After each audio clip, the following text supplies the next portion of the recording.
This is St. Louis Cardinals baseball.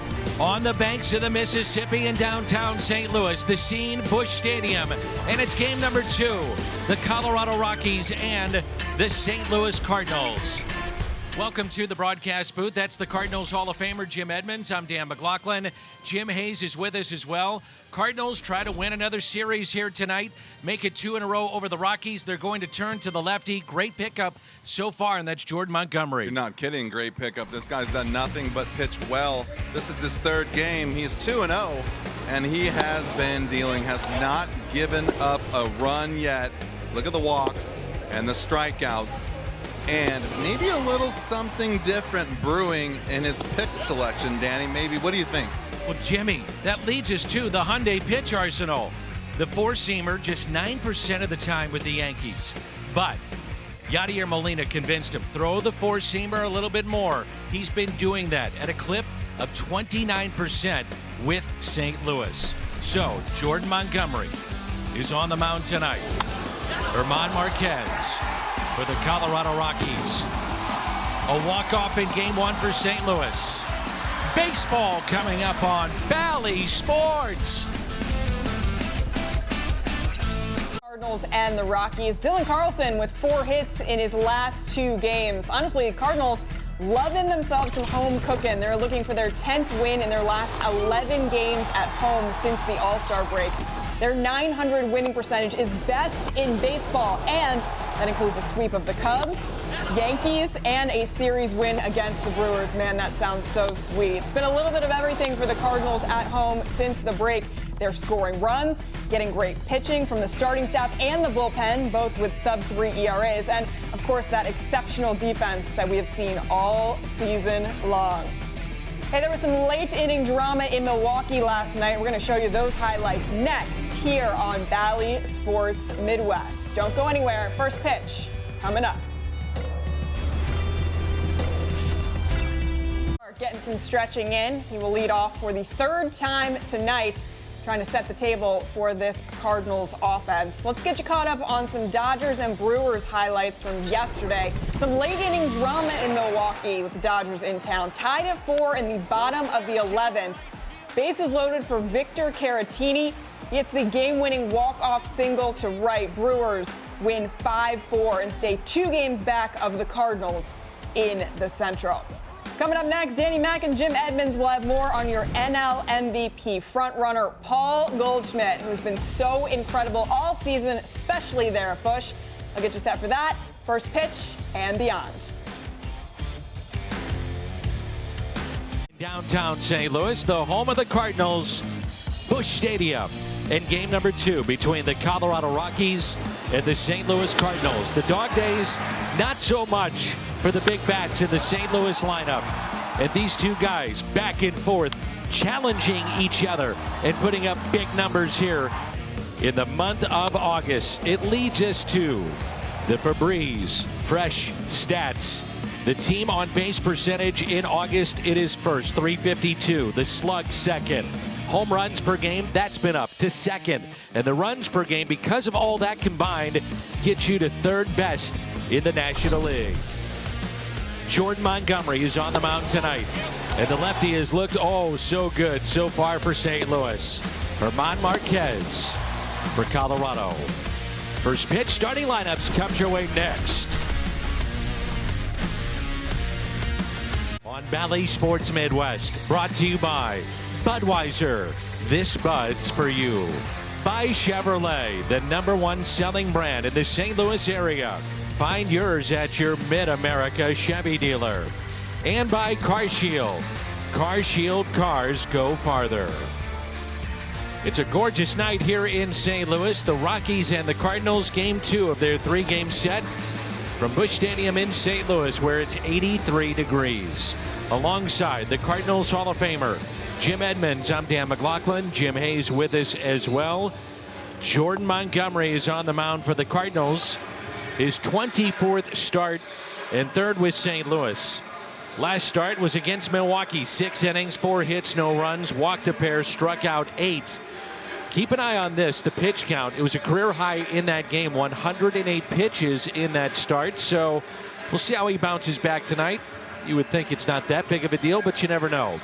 Yeah, you're hoping it's not that big of a deal. But, you know, these guys now at the end of the year here are getting pretty good at bouncing back. And we got a lot of stuff going on in that locker room to get them going day in and day out. Connor Joe at the top of the lineup for Bud Black. And then it's Charlie Blackmon, Brendan Rodgers, C.J. Cron, Jose Iglesias, top 5 in the batting race of the National League. The former Cardinal Randall Grichuk in center. Ryan McMahon, then Montero, and Servin, the catcher tonight for the Colorado Rockies. There's Connor Joe. He was the Pirates' first-round pick, 39th overall back in 2014. And since then, he's really bounced around. He was with the Braves in exchange for Sean Rodriguez at one point. Then he went to the Dodgers. The Giants had a second stint with the L.A. Dodgers and now with the Colorado Rockies. And the Cardinals, by virtue of their win last night, another game off the schedule. They're 64-51 and 2 in front of the Milwaukee Brewers. First time that Montgomery has faced a National League West opponent in his career. And the first pitch to Connor Joe is taken for a strike, and we're underway. He's been really good here with the Cardinals. 2 starts, 11 innings, no earned runs, and he has struck out 9. The opposition has hit 158 against him.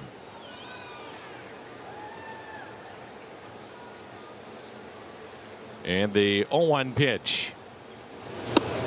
It's a very simple delivery too with Montgomery. When you watch him basically working from the stretch in any scenario, just kicks back and fires, and it's a very simple delivery from the 6'6" lefty. 1-2. You know, he's been really good. He uses that tall body and that long arm to get down angle on the fastball. And when you do that, it jumps on hitters, especially down and into righties. And you can see that will open up that changeup that he just threw right there. And the 1-2 pitch by Montgomery. In the dirt, 2-2. He's working with Andrew Kisner here tonight. He's worked with Yadier Molina, and Yadi's been calling that fastball, the 4-seamer, a lot. We talked about that usage jumping up nearly 20% for Montgomery. And the opposition 0 for 16 with that fastball since he's gotten to St. Louis. The 2-2, the check swing, and just got a piece. Oh, right up the gut right there on old Kisner. I think that, you know, Montgomery's one of those guys that he's really successful with the fastball, especially when he makes the hitters believe that he's going to throw inside a lot, because he will early on and he will attack, but also he can spot down and away. And that changeup, I just think the arm angle and the downward plane is the big advantage. Swing and a miss, and that's how he starts his night with a strikeout. Nolan Gorman at second base tonight. DeYoung at short. Arenado, Goldie on the corners. Kisner behind the plate. Around the Horn is presented by Dobbs Tire and Auto Centers. Dickerson, Carlson, Nootbaar, that trio in the outfield. He's a cross-firing, left-handed Michael Wacha without the changeup, without the split. Okay, hold on here. Crossfire, got that. Fastball angle, tall, arm up. 6'6", yeah. 6'6", but not the same split. Okay. Changeup. Got the changeup. But is it as good as Michael Wacha's? When Michael Wacha came up, his changeup or split wasn't as good as it gets. It was awesome. But I think he lost. You know, we talked about this the other night with the arm angle via Mark Mulder and guys like that. You don't get that arm angle up. You don't get the run as much as you normally do. And the sink isn't there. The ball flattens out. Guys catch up with it. When you have that sink, especially from a lefty, and if you can pitch in, man, it's a double whammy. I mean, you've got to be careful in, and then as soon as you flinch, the ball runs the other way. So that's a great way to go, especially when you have this height. Montgomery has always been tough on the lefties. They came in this year just above 200 with the average, and this season they're hitting just 188. Charlie Blackmon hitting .262, had an RBI double late in their game, 16 home runs, and he's driven in 66. He brought in 3 last night. He's hitting .304 against the lefties and has hit in all 4 games against the Cardinals this year. 5 hits as the Cardinals and the Rockies have split the first 4 games. Rockies took 2 of 3 last week in Denver, and the Cardinals have taken the first game here in St. Louis. Montgomery throws everything but the slider. And so the thing for him for me is you see a curveball from him. It's not the curveball. It's not the hump out of the hand. It's the pitch you saw before that. It just kind of comes out of his hand because he's so tall and starts going down. The 2-2. Swing and a miss. Back-to-back strikeouts. Do you remember last night when he got a ball up in his face in the next pitch? Oh, yeah. Looking complete off speed. Well, I think he's looking off speed right here, don't you think? Look at this. A little late. Whoops. Yeah. Basically in Andrew's glove. So the 2 teams have split the 4 meetings. But yet we've seen a ton of offense. 13 home runs and the 58 runs scored combined. 13 home runs, 58 runs scored. There's Brendan Rodgers.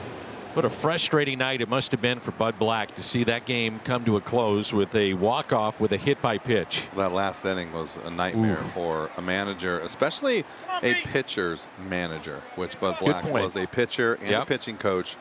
And then to basically watch, was it 3 walks and a hit batter at the finish that game? Dinelson Lamet walked 2, and there he is. And then there was the bunt by Carlson. Oh, that's right, the bunt. Fly ball out to deep right center, going back. Carlson leaps. He's got it. Nice play. Dylan Carlson up against the wall in right center. Takes a hit away from Brendan Rodgers in a 1-2-3 inning for Montgomery. Well done by number 3, and the Cardinals coming up in their half of the first. Then Brendan Donovan, Paul Goldschmidt, Nolan Arenado, Nolan Gorman, Corey Dickerson, a lot of lefties, Paul DeYoung, Andrew Kisner, and the switch hitting Dylan Carlson dropping down to 9th in the lineup. They'll face the right-hander, German Marquez, who has allowed 21 home runs this year, 7th most in baseball. And 6 of the 21, though, have only been hit outside of Coors. He's 6-9 with an ERA above 5. And Nootbaar in the top spot in the lineup. A lot of changing with how Ali does his lineup in terms of what's going on with the top spot. There's a look at the Hyundai pitch arsenal. And the first pitch is taken for a ball outside. That's the one thing that I think of, and I spend a lot of time with Ollie, and I really, really love the way he does everything down there. Big fan. I would love to play for him. I'd love to manage with him. The one thing that I think we would ever butt heads with would be the lineup. Why do you say that? Only because I think that for me, and these are 2 different ways to look at it. He does mix guys a little bit more with this lineup because of the players that we have here. So I could see it a little bit more obviously here. But when I played, it was pretty much a set lineup every day, and I just felt that that was very it was a very good thing for players to walk in and kind of know what's going on. But be that said, now, and if you look at this lineup today, nothing like what I played with, right? You have now today Gorman at second, Dickerson in left. There's no Edman, Kisner, no Yachty. So completely different lineup today. So that I understand. Donovan, DH, completely different team today than it was yesterday. We didn't see that as much in my era. And so that's why I'm saying, if it's every day, I'd love to see the lineup pretty similar. When you're managing this team, you're going to have to move it around a little bit. So I think it's a little bit about what you're saying, the personnel that you have. I also think if you look across the board, analytics has changed how managers do lineups. Yeah. You know, it's just. Now I can see here the other thing too was with Carlson is what caught my eye. With Carlson, he hasn't been swinging the bat left-handed as well, or he's got more pop right-handed, or he does certain things right-handed. So I can see the difference. I don't see the difference between 1 and 9. You know what I mean? I just think it's a big change for me as a player. And that's the thing. I always felt like, too, it was a slap in the face. Like, you just hit leadoff for a week and you're hitting 235. So let me see what you can do in the 9 hole. Yeah. And by the way, but that's also too, I mean, Dylan is, you know, our center fielder now. There's no Bader. There's nobody else really going to go out there and play center field. Kind of like when I got to the big leagues, but they're basically, here you go. But at the same time, it's like, if you're kind of a fringe player, and this is kind of why all these things are coming to my mind, where else do you go from 9? You know what I mean? You're like, went lead off, you've hit 6, and now you're at the 9 spot, and the next thing you're out the door, but kind of kidding in a way because he's not going anywhere. Yeah. But it's just different.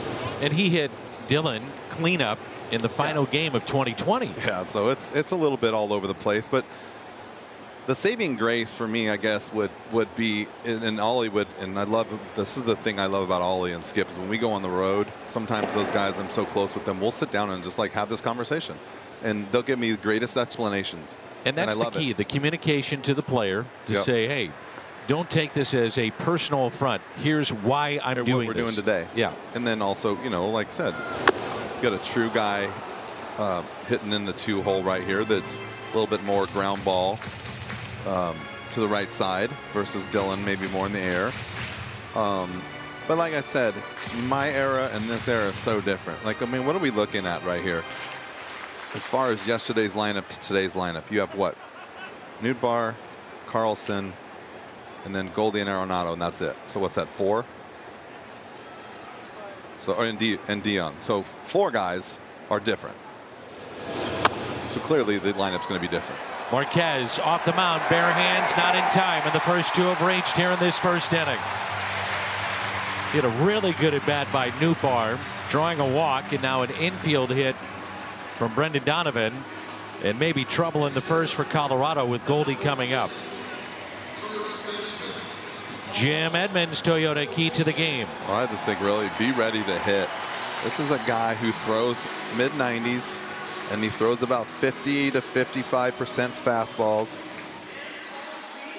And he's also going to walk around 3 guys per game. But because of the fastball velocity, I want to be ready to hit. And this is a good matchup. Goldie 15 for 37, a 405 average against Marquez. 4 home runs. Double play ball. 6 for 3 on the double play. Nootbaar advancing to 3rd, and the Rockies, the league leader in double plays, turned on the ground, and that's what Marquez needed there. And here's Nolan Arenado. The defense with McMahon, Iglesias, Rogers, and Cron on the infield. Servin behind the plate. Charlie Blackmon there. He's in right field. Grichuk in center, and Connor Joe is in right. Around the Horn is presented by Dobbs Tire and Auto Centers. Now, to be devil's advocate, I don't envy being the manager in this situation with having 4 guys different today than yesterday. Trying to explain it all? Yeah, like, well, I'm just saying, like, you're going, like, I look at the lineup and I'm like, wow, look at what's Carlson doing, and what, oh, and then all of a sudden you look and you're like, wow, it's a totally different team out there. Yep. So when I started really thinking about it, you do, and it's a different team as far as the way they all play, you know. Just like that day we were debating whether to hit, it was Donovan and Gorman, and we said we would hit Donovan first and Gorman if he got on, but there was a man on first, and Ollie told me after the game, Donovan hits more ground balls, so he hit Gorman first to stay out of the double play. So completely opposite what we were thinking, but their numbers obviously we didn't have, and it was a totally different subject. 0-2 the count here on Arenado. 2 constants though in this lineup. 3 and 4 this year, or 2 and 3. It doesn't matter, but it's Goldie and Arenado. I still do love them at 3 and 4. I'll take this shot every day right here. One guy gets on, you got both of these guys hitting. Arenado lifts it high in the air to deep left center at the wall. And a ground rule double off the bat of Arenado. 1-0 St. Louis. That scores Nootbaar. Nolan Arenado is driven in, his 74th of the year. That's exactly how you'd like to draw it up. You'd like to see 1 or 2 guys get on. Take your chances with Goldie and Arenado hitting. But if you keep going, you got Gorman coming up with all kinds of power too.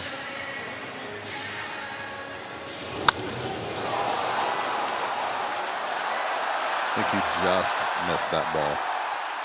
I think you'd say that Nolan just missed it, and so did Connor Joe. He came flying out of nowhere, didn't he? And here is Nolan Gorman hitting .242.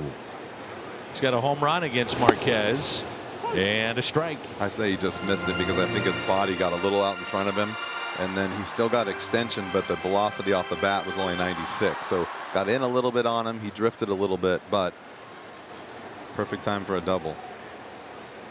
And the 0-1 pitch to the young slugger, Nolan Gorman. Nolan will be in the conversation for the top rookies in the National League. You have to think that Harris of Atlanta would be a guy leading the way. Brendan Donovan's had a very good year. Nolan Gorman's had a very good year. Spencer Strider, the right-hander for the Atlanta Braves, he'd be in the conversation. Here's a 1-1. Is it going to be one of those things where we have too many rookies that are doing well, so they're going to pull votes from each other? I'm looking forward to you seeing the young man from Atlanta that just signed an 8-year extension. He jumped from AA to the major leagues this year. Jimmy, this guy can flat out play. I mean, he's changed the Atlanta Braves. They keep pulling them from places, don't they? It's incredible. But that allowed them then to put Ozuna on the bench. Duvall then could play left. Harris is in center. Acuna doesn't have to play outside of right field. So he's a really good player, this young man from Atlanta. And a cannon for an arm and can cover a lot of ground. The 2-2 pulled foul.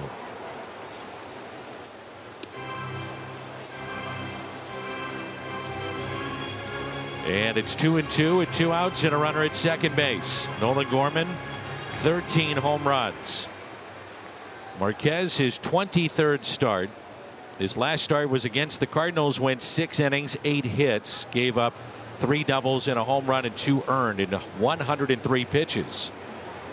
Inside, and it's 3-2. He's gone at least 6 innings in each of his last 7 starts. And I don't think this is shocking, but he's been better on the road than he has been at home. His ERA at home is near 6. On the road, it's just above 4. 3-2. We'll have it again. I thought you were trying to stump me there with my knowledge of the Atlanta Braves, and it took me a minute, and I know you do this to me on purpose sometimes. What are you talking about? You were talking about Michael Harris, right? Yeah. Okay. Well, I know how you get sometimes. You're just testing me a little bit. Oh, Jimmy, I know you come in as prepared as anybody. But sometimes, you know, That's in the gap, right center, and that ball is down. Another ground rule double, back-to-back. Arenado and Gorman, 2-0 Cardinals. You know what I'm thinking right now? Grichuk's like, man, come on. One in left center, one in right center. I know the feeling. When a ball hits like this as a center fielder, Jimmy, do you question yourself in terms of, boy, if I was just one step, well, maybe 2 to my left, I make this play? Well, the fact that he is the ball that just went to left center, and this is a hanging slider, he can't do anything about this, but the fact that you have to run in one gap one play and another gap the next play is what more I'm laughing about, is because you know, you sometimes out there you feel like you just can't put yourself in the right spot no matter what, or they tell you to play straight up and you think you want to play him to pull because you know the kid or you watch him, watch him play. But like I told you, I used to get a lot of my knowledge just watching highlights, right? You see a lot of, like, if you're playing Nolan Gorman right now, where would you play him? You probably think he's a pull hitter, right? So you play him over there a little bit more. Well, Grichuk was basically straight up, if not a little tiny bit into left center field. And I think reason being maybe that, if he hits the ball up into right center field, that's probably going to be a homer. But he also does not hit the ball in the air a lot to left center field, and definitely does not hit the ball down the left field line. So I would take my entire outfield and swing them over and make him hit the ball to left field. And what's going to happen? It's going to be a double. Who cares? And now it is Dickerson.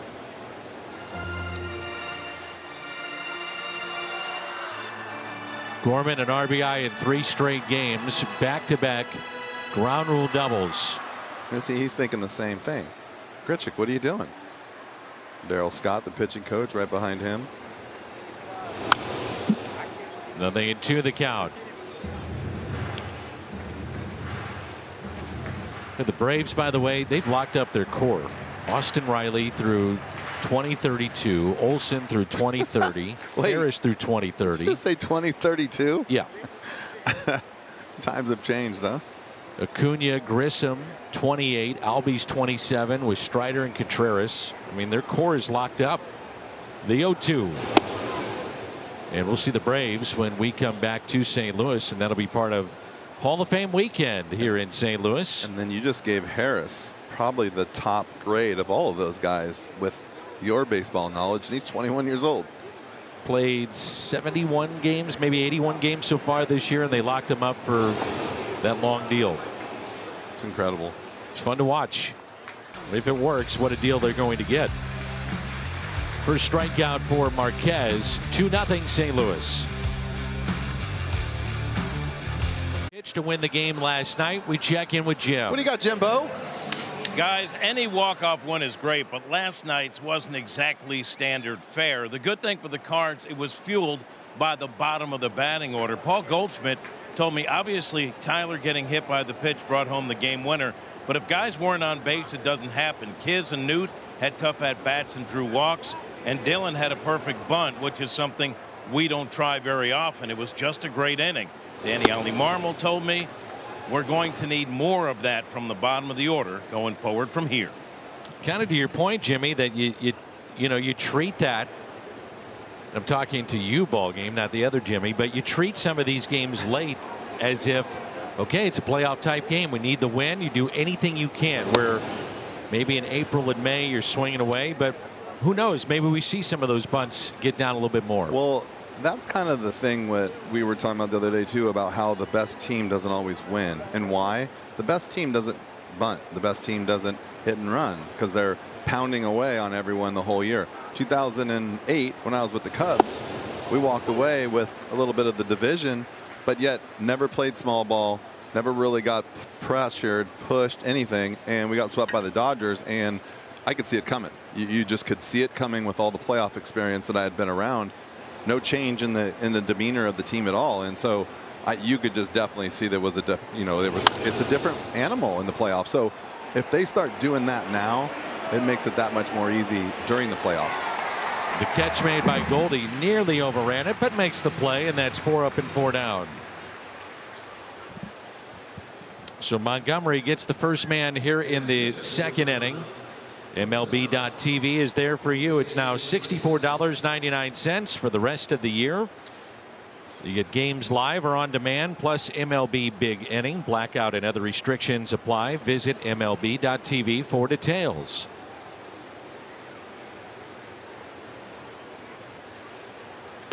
There's 4 pitchers right now with a 0 ERA in August, and this is one of them. Jordan Montgomery. You get Drew Smyly, Edward Cabrera, and Chris Bassett of the Mets. Here's a 1-0 pitch to Iglesias.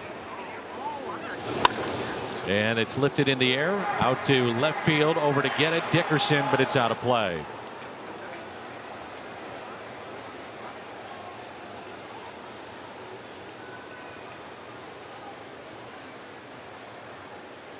Randall Grichuk on deck. And I was told by the Cat we do not want to miss his report that he'll have later in the game on Randall Grichuk.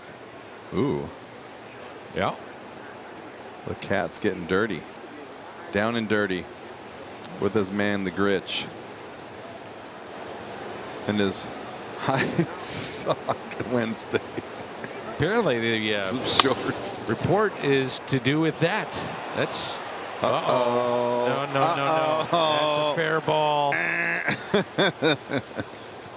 Survey says. Jimmy, you can't do that. That's a fair ball. You can't play that ball there. I won't think he wants to hide. A few years ago, Southwest Airlines had a advertisement on the tarp, and it was right by where the ball man was. I'll be honest with you. This is probably not a double, by the way. And Jimmy, all I said was, want to get away? And I think that Newt's playing this ball into a single right here, and yeah, he's see, he was not. That's not a double. He also hurt his hamstring last week against St. Louis, so he hasn't been running all that well. Not sure he'd make that into 2. Let's not bury the guy anymore. He'll start getting some hate mail. No. He's doing a great job down there. No problems whatsoever. It happens. No problems. We do it up here all the time. I think the last one for me was in 07, but whatever. The 0-1 pitch, and that's pulled foul. Used the wrong verb tense. And I'm sure you heard about it. Oh, I did. Tell you what, that fan just took that shot off the bare hands. No, he had a glove, and now he just threw down the glove in disgust. He was there to make the play and did not make the play. Lost the ball and then threw down his glove in disgust like Pedro Guerrero in 1985. There's the 0-2.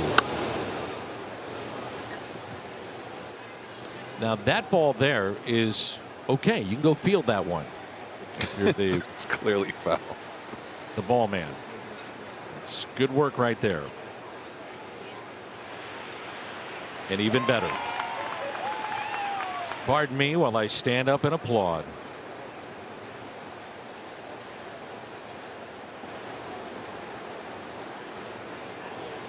And the next to Grichuk on an 0-2 pitch with 1 out and a runner at second. That's it out of play.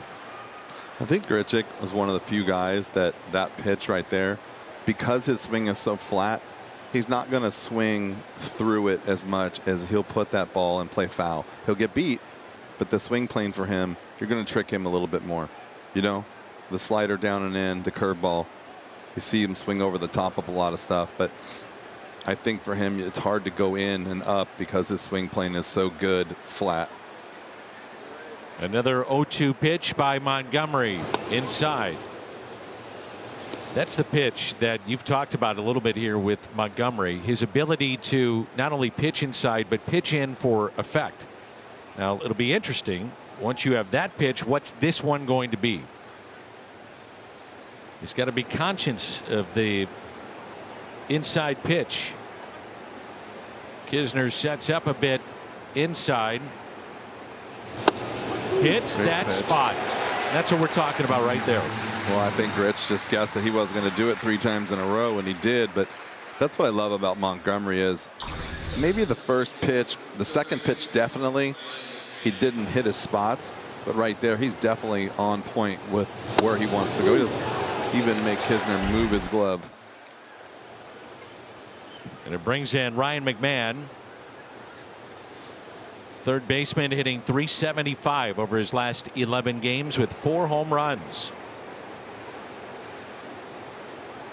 2 outs and a runner at second. I think you can take the home runs and the great defenses, and I think you can put throwing fastballs in those locations are just as cool for me to watch as those other 2 things. Being able to dot down and in is such a special pitch, down and away, because most guys can't do it. And to see a guy do it all the time, regularly like that, and hit the glove, it's just a masterpiece, because most guys, 75 to 90% of the guys, can't do it more than once in a while. Maybe I'm wrong about this and time will tell, but I'm trying to figure out why the Yankees let him go. Let this guy go. Maybe he gave up too many fly balls to right field. I guess so, but he had been winless in his last 8 with the Yankees, but 2-0 with the Cardinals, and he's got good stuff. There's no doubting that. The 0-2 pitch. I think this is kind of those win-win trades when you get a guy completely out of his setting and completely out of his league. You know, yeah, you're not crossing over National League. You're going far east, right, with the American League, to the Central with the National League, which you don't play a lot. And this ballpark compared to Yankee Stadium, it's got to be a breath of fresh air for him. He's had 29 pitches, 21 strikes. He gave up 15 home runs this year with the Yankees.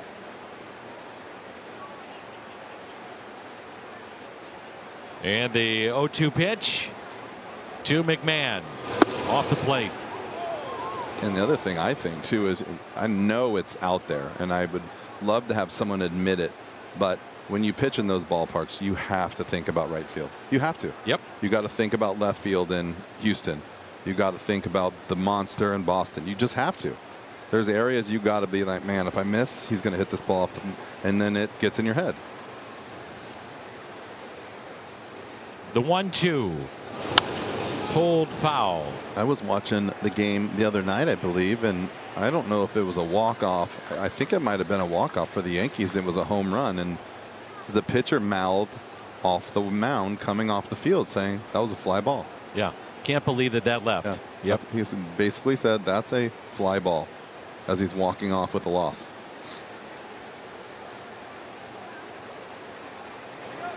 Wasn't it Hicks that just hit a home run the other night to win a game, I think? Also had a tough play in center too last night. And the 1-2 pitch. Struck him out. Back-to-back Ks, 4 in 2 innings. You say he had a tough play or he played it tough? Depends your viewpoint. Remember who you're talking to. Understood. Looking good tonight. The big lefty of St. Louis, 2-0 Cardinals. 7, 8, 9. Paul DeYoung, Andrew Kisner, and Dylan Carlson. And DeYoung is hitting .188 with 5 home runs, and he's driven in 20. And the first pitch is strike. 2 for 12 with a home run against Marquez.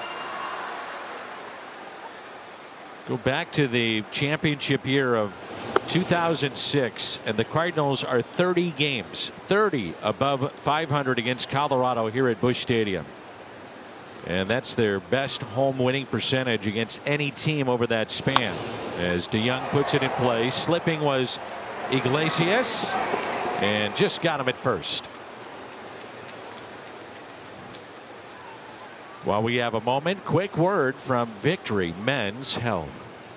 You gave me my youth back, improved strength, muscle mass, and energy. Thanks to Victory Men's Health, there are more guys feeling better than ever. Join the movement. Visit victorymenshealth.com. Andrew Kisner batting .218 with 1 home run, and he's driven in 19. On the bench tonight, Yadier Molina, the backup catcher. Albert Pujols, Tyler O'Neill from the right side, some pretty good thump there, and Tommy Edman, a switch hitter. We are not too far away. 50 days remaining in the regular season. 50 days remaining in the regular season for Yadier Molina and Albert Pujols. What's amazing, though, 18 of the 30 teams right now, so 60% of the league. Playoff position or within 5 games of a playoff spot, which is pretty amazing. So it could be a lot of fun coming down the stretch. Albert looks nice and relaxed with Yepez on the DL, doesn't he? Gives his ears a break. It's also weird to see him without the little head over his shoulder. Kisner with a high fly ball out to deep left center. Joe with room to make the catch. It's like you see Albert with like the angel and the devil, but it's the same guy. It just goes from shoulder to shoulder, and it's Yepez. The Cardinals aren't too far away from having to make a decision on Juan. He's been nursing that sore arm. And here's Dylan Carlson.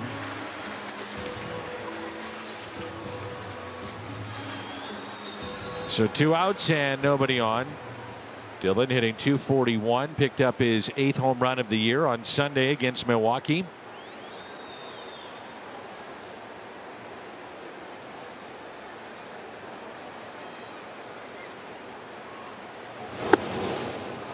And the first pitch taken for a ball.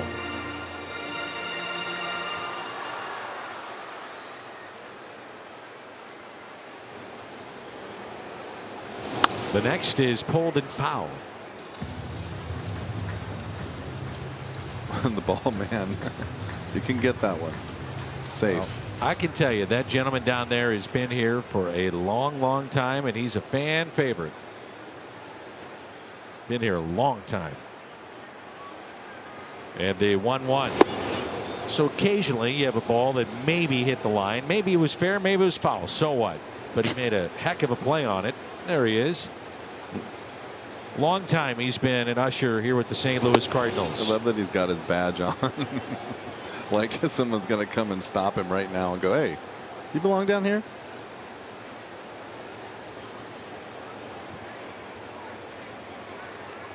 And the 3-1 pitch. Taken high, and the second walk issued by Marquez.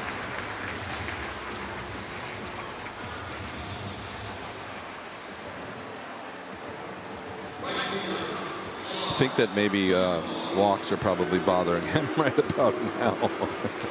You made an interesting point earlier. You're talking about a guy that pitched for many years in the big leagues, pitching coach for many years, now a manager. And having that background and that resume to be the manager in Colorado of all places. How would you like to be his pitching coach? Which Darryl Scott, I believe, if I'm not mistaken, hasn't been there for more than this year. Maybe a little bit during last year.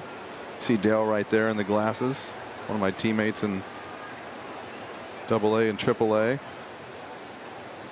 Jim Leland, when he was the manager in Colorado for 1 year, said, enough. I can't take it anymore. Talked to him about it. Then he joined the Cardinals. Darryl Scott is family with one Tom Mee. It's Tom Mee's brother-in-law. Yes, our it is. esteemed director. Well, about that. Don't you feel bad for Darryl now? Imagine those. He's not only the pitching coach in Colorado, he's got to see Tom Mee at family functions. Well, Thanksgiving and Christmas. I'll tell you that gentleman right there. Wow. He's going to get his full of Tom Mee and turkey, because Tom will not be quiet. I guarantee you that. So basically, poor Darryl is like looking at Tom like he's cousin Eddie in family vacation. You know, that is a good comp. Tom pulls up to their house as cousin Eddie. Very well done, ball game. Jimmy just put his head down in his hands. 0-2 the count. Lars Nootbaar.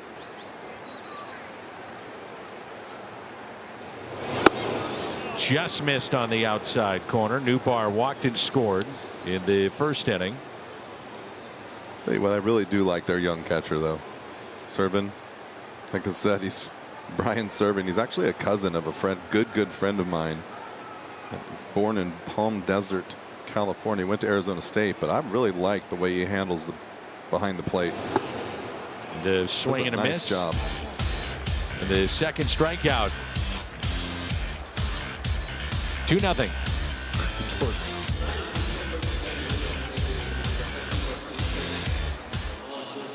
Flavors Puerto Rico, an event benefiting his charity, Foundation 4. And many of Yachty's teammates were there. The event raised over $246,000 for pediatric cancer patients in St. Louis and underprivileged kids in Puerto Rico. Yachty received the Clemente Award in 2018 for his work in the community, and a fun night was had by all. Well done, Yachty.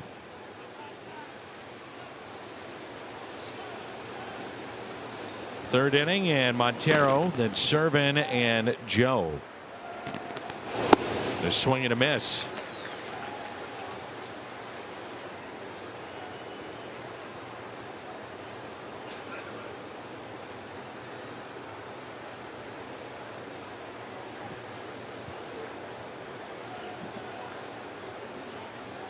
Montero is hitting .250.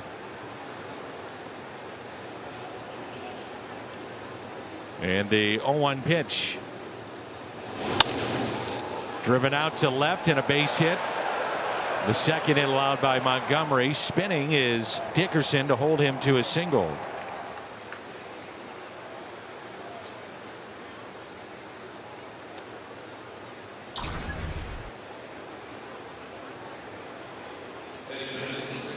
So sinker right there, four-seamer down and in that he just didn't get in. And still, you see it wasn't hit very hard. That's the thing you like to see if you're a pitching coach or manager, is the contact hasn't been very hard in any of the 3 games so far that he's pitched. Well, Servin 0 for his last 8 since hitting a home run against Arizona over the weekend, and that pitch taken inside.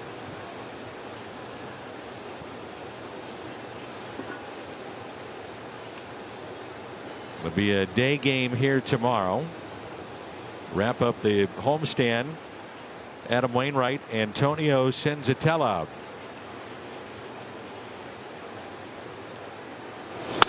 And a base hit out to left on a 1-0 pitch. Back-to-back singles here in the top of the 3rd.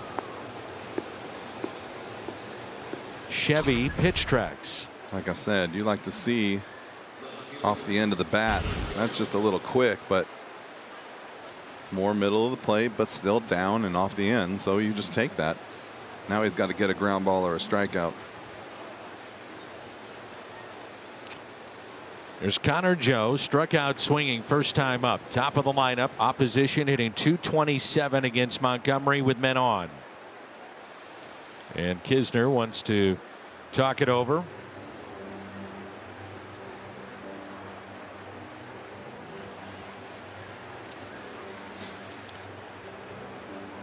Sunday, August 28th, 25,000 fans ages 16 and older take home a mystery Hall of Fame car parade bobblehead thanks to Ford. Could get Willie, could get my partner Jim Edmonds. Find out on Sunday, August 28th. Tickets at cardinals.com/promotions. Or you could get John Travolta in the back. I'm starting to see, and I'm not seeing Izzy anymore. I'm seeing the John Travolta dark wig right there in the back. Hey, thumbs up. I think you look pretty good in it. Red jacket, thumbs up. You're happy. And if you're happy, ball game, I'm happy.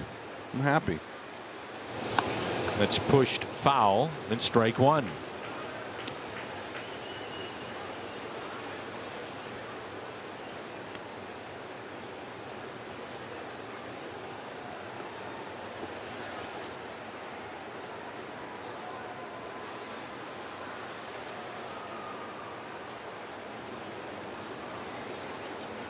Montgomery would love the double play here. Runners at first and second. And the 0-1 pitch to Joe. Get that good changeup. You can see, I mean, if you just watch the swing right there, it is a straight pull. Here comes fastball in. So at some point, he's made some of these guys think about that. You know, that's the problem, too. Video's really good until you watch video on a team that doesn't hit like your team. And then you see a bunch of things that's not going to happen during the day. And he gets him to chase and a strikeout, and that's 5 already for Montgomery. It happens a lot, too. If you're the leadoff hitter and you see that he just comes out of the chute and throws 7 fastballs in a row to the first 3 guys, and you go, oh, okay, I'm going to get a fastball to hit right here, and then this is what you get, back-to-back at bats, and then you're taking a seat 2 times in a row. It used to drive me crazy. They would say, oh, in his last outing, this is what happened. And then you'd go out there and it was complete opposite. And sometimes it's really hard to get out of your mind. And I know that sounds ridiculous, but you're thinking, okay, he's going to do it this time around. Okay, he's going to do it this time around. And next thing you know, it's like 4 hits, no runs, game's over. I think that's what has made Wainwright so good. He's unpredictable. Pitches backwards. He'll throw a bases loaded 3-2 curveball. 3-1, he's going with a breaking ball. But the pattern is never the same. Well, I think the thing that also makes him so good is when his breaking ball isn't working, he'll still throw it, but he will know that he has to get you out with the other stuff. And yet, if you're not really locked into the game and you're on the bench, or you're not watching it like we are, you don't know that. And all of a sudden now you're getting sinker slidered to death with some 4-seamers, and all, you know, you're 2-3 at bats in and you're like, gosh, I haven't really seen more than 1 breaking ball all day.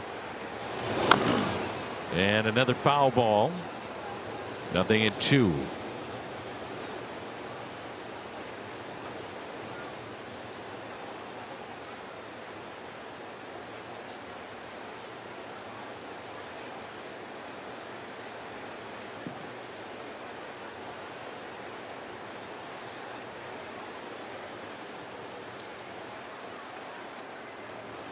A shift on the right side of the infield.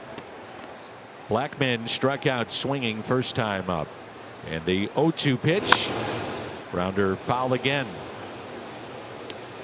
Charlie Blackman has had a heck of a career. He's now got 10 years in the big leagues. I can't believe that's all he has.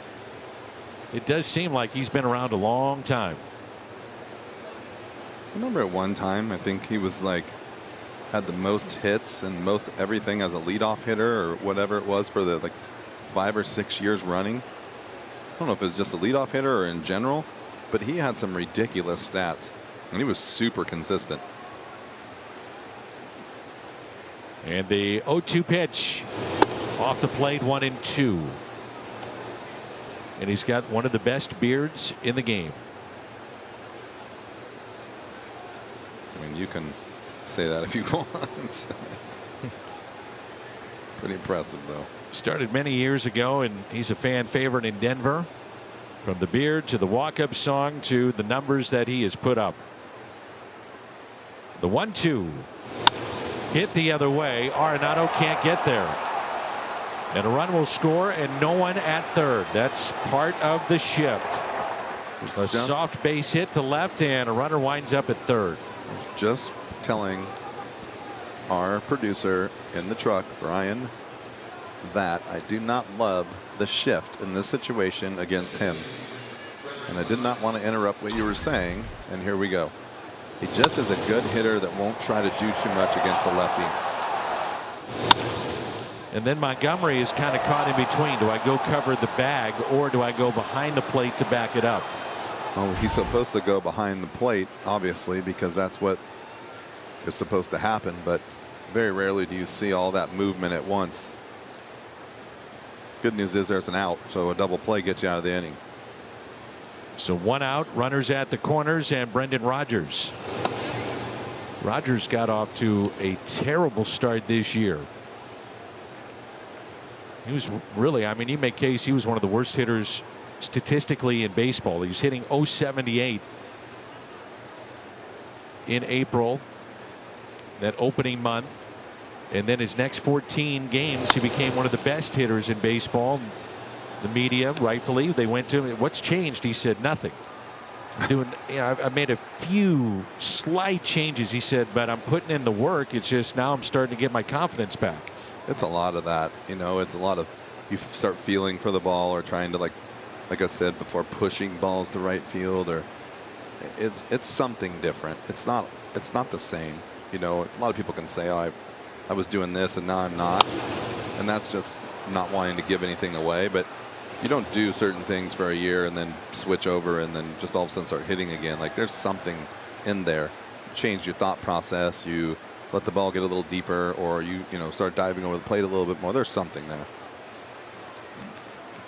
But the one thing he did say, though, was I didn't really lose confidence. And as I got a hit or two to drop in, then they started to fall and things were going in the right direction. Yanks it foul. That's serving the runner at third base. Blackman is your runner at first, and a count of 1-2.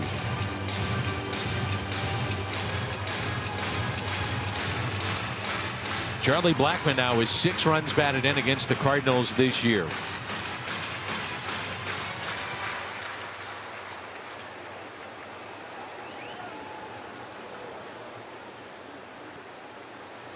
And the 1-2 pitch by Montgomery. Double play ball knocked down by Nolan Gorman. Can they get 2? Yes. Hit hard enough to turn 2 for 6-3.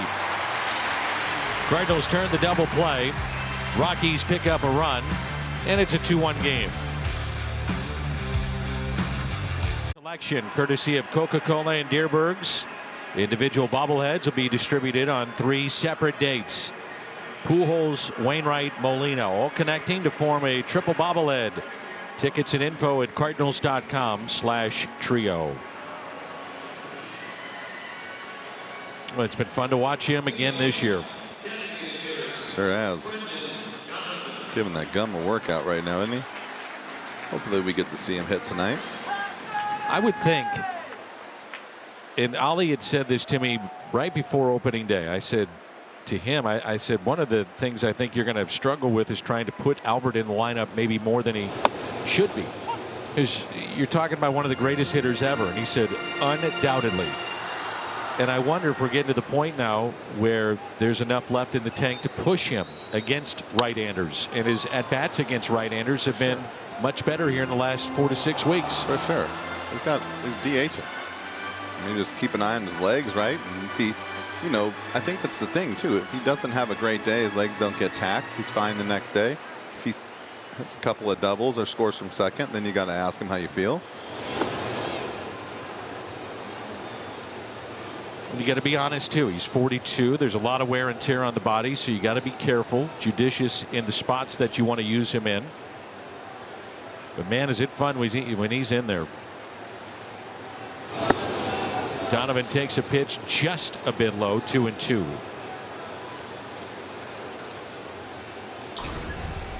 It's a good pitch down here. It's down. That's a good pitch. It's 98. Softly hit up the first base line and foul, and an infield hit his first time up. Pretty sure the matchups will come into play where he's seen a guy a few times, you know.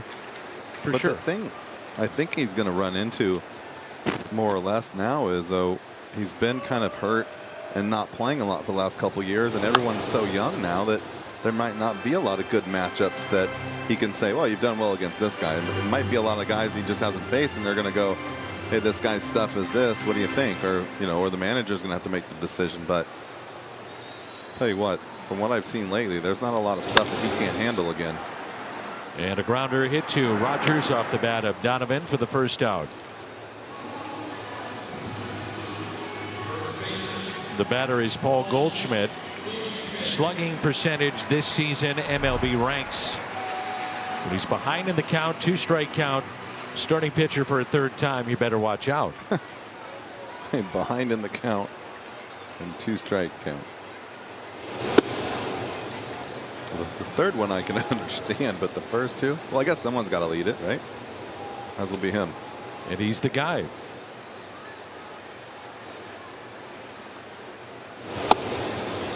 I think 24 players, by the way, have hit home run number 100 and 100 with the Cardinals. As Goldie has done that now on this homestand, only 4 are active. It's Albert Pujols, Yadier Molina, Paul DeYoung, and Paul Goldschmidt. My partner had 241 career home runs as a St. Louis Cardinal.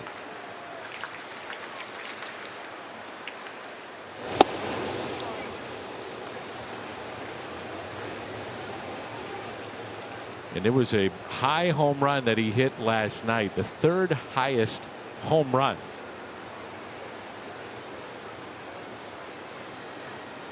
How about number 30?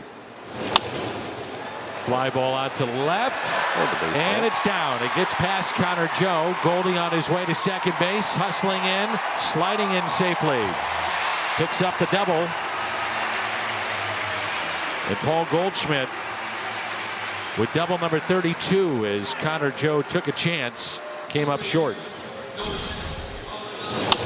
So stays inside the ball so well right there. Stays very firm on what he's trying to do. Gets a pitch that might be a little bit much, but he sticks with it.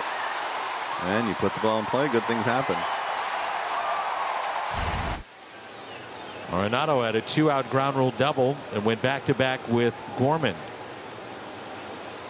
with doubles. It was Nolan's 29th double of the year.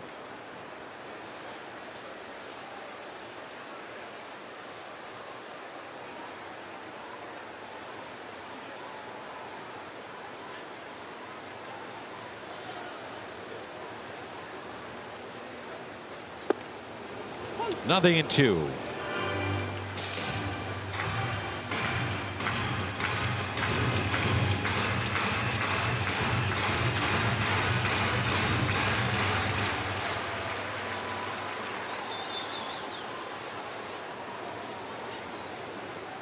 And the 0-2 pitch to Nolan Arenado. Taken low.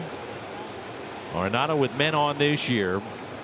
Incredible average, 403 with men on base. 14 doubles, a triple, and 17 of his 25 home runs with a man on base. Goldschmidt, the runner at second base, and the 1-2. Lifts it in the air towards left center. Over to get it, Randall Grichuk. He'll make the catch, and that'll be out number 2.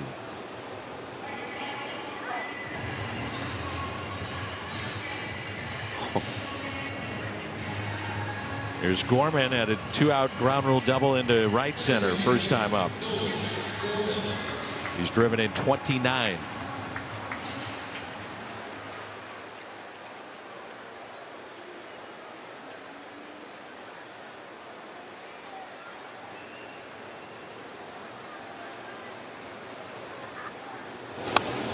Out of play, and strike one.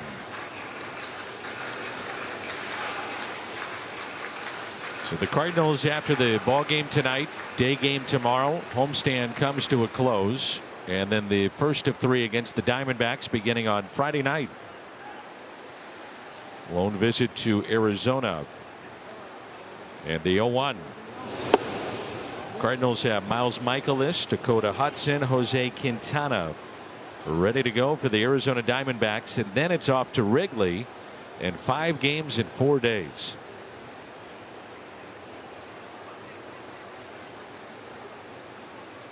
The 1-1. Hit out to right, down the right field line, foul.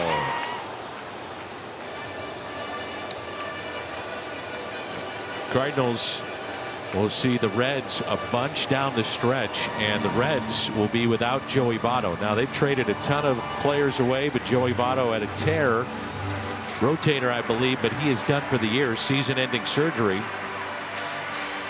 Torn left rotator cuff, so that's another weapon out of their lineup. Not that he's been the Joey Votto of the past, but still a threat. What's impressive, what they have done is, what were they at one time, 3-25 or something? They're not in the basement anymore of the division. A swing and a miss. Gorman retired. Strikeout number 3. We have played 3. St. Louis on top, 2-1.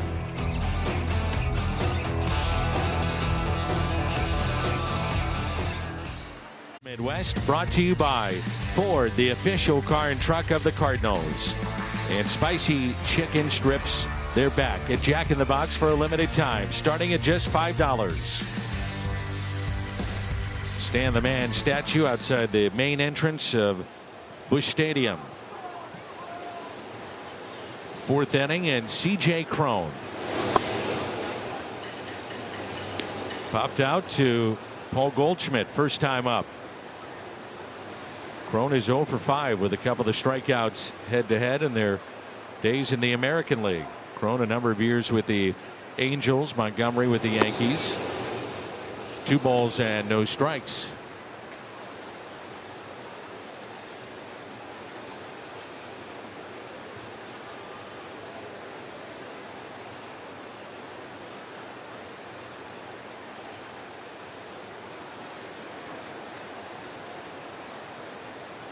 We have Cron and Trumbo in that lineup at one point. Big Mark Trumbo. Big boys. What happened to Trumbo? Went to Arizona for a while. He went to Baltimore, I think, and that was like a blessing in disguise for a guy like that. Holy cow. Now Baltimore, I saw, has really rearranged that left center field wall, hadn't they? Pushed it way back. Way back. That was a great place to hit. To the point that the players have said, Uncle, we can understand some of the adjustment, but not that far. I think left center field there used to be like licking your chops to hit, but it still wasn't as close as what Yankee Stadium is in right center now. The ball just flew there. It was just a perfect place to hit. The humidity, with the heat, but the humidity, but also the wind coming off the bay.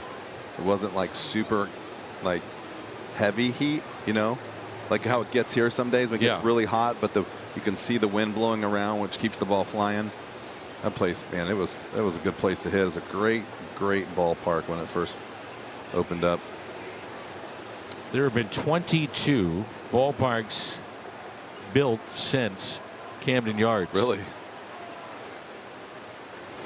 They just celebrated the 30th anniversary of that ballpark. I was going to say, I think that ballpark was built in 90, or you should say 30th? 30th anniversary. I never played in the old one.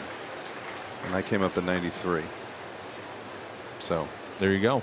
Makes sense. And I've been to that ballpark a number of times. Beautiful. I love it. Me too. I think that was the first wow ballpark, don't you?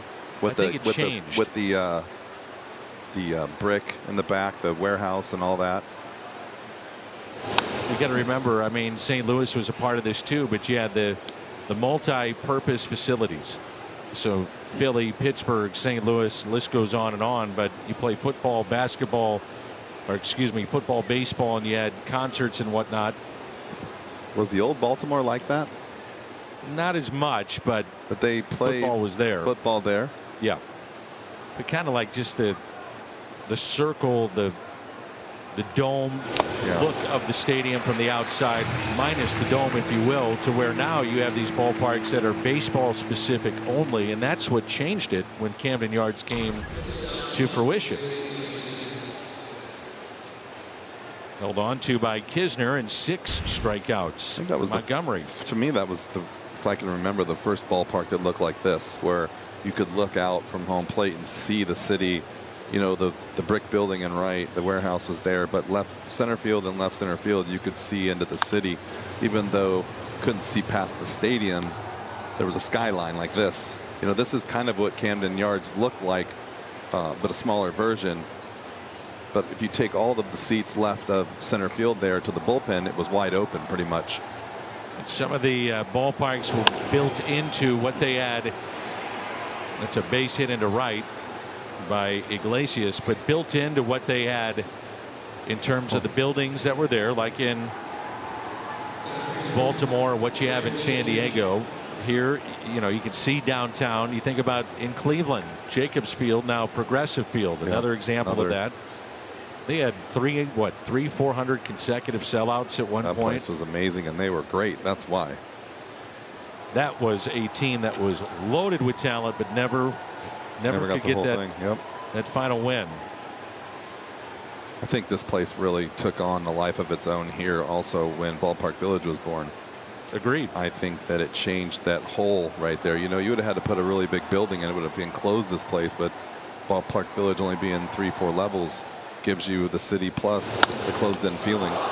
Knocked down by Montgomery. He'll get Grichuk at first, and a good play by Goldie. 2 away, advancing to second, Iglesias. Cleveland had 455 consecutive sellouts in the 90s. It Eddie Murray, Jim Tomei, Kenny Lofton, Grissom, Charles Nagy. He just shoot him off.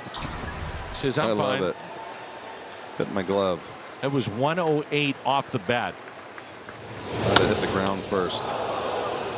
Remember, Montgomery's first start was against the Yankees. It was a really hot night, one of those nights you were talking about, and he went out to the 5th inning and started to cramp up. And one of the first things he told Ollie, he said, I'm one of those guys that sweats a ton, so keep an eye on me. I may have issues with it.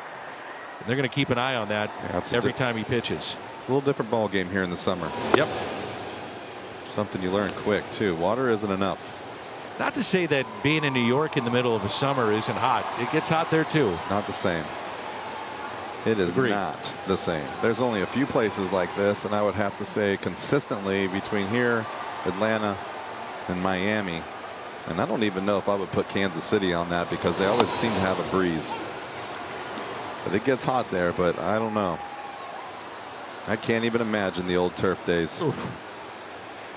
You know that story when I took the old, you know those round thermostats like outside by the pool? I took one that was in the bench at the old stadium, and I took it out to center field and laid it down, and it said 130 degrees. And I brought it back in and set it back down, and it said 97.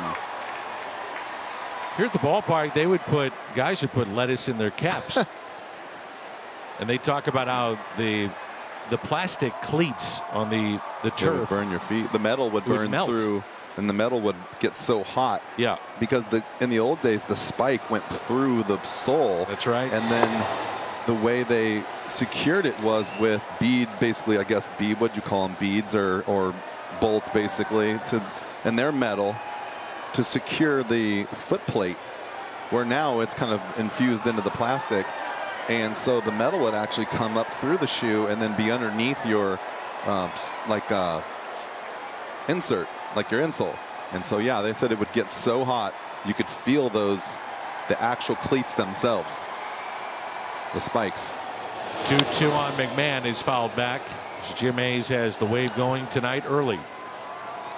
It's funny, before I got to the big leagues, I went in my dad's closet one time, and he had a pair of the old school uniforms, wool, and a pair of those old shoes. This looked like bowling shoes with some cleats on them. And I thought, you know, as I got older, I thought, man, they used to wear that. How did they do it? Yeah. And then you think about these kind of, I mean, that's growing up in California. Think about here. That was just his college stuff. It's like if you go over across the street to the Cardinals Hall of Fame and Museum and some of the old uniforms that have been donated, the actual unis, and you sit there and look at those and say, how in the heck did they make it through a summer? But they did. They found a way. Uncomfortably. And now they're wearing basically dry fit. Yep. And paper thin. 2-2 pitch. 3-2. And Grichuk's wearing shorts. I told you Jimmy's going to have more than that. Keeping it cool. Hunter Pence used to do that. He was one of those guys that would pull up the pad leg above the knee.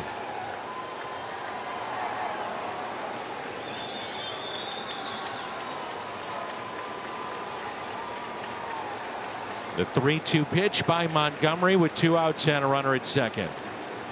On its way. Swing and a miss. Pair of strikeouts at 7 tonight through 4 innings. One of those jerseys hanging over the across the street at Ballpark Village. Gibby. It's 2-1.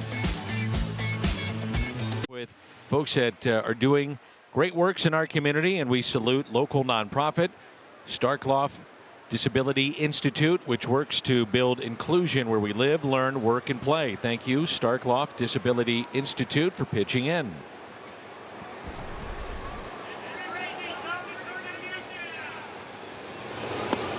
And the first pitch taken for a ball outside. Somebody was yelling at you. Well, they said Ricky. I think they're talking to Ricky Horton on the radio side. The 1-0 pitch to Dickerson is fouled back. We're Ricky up here helping us.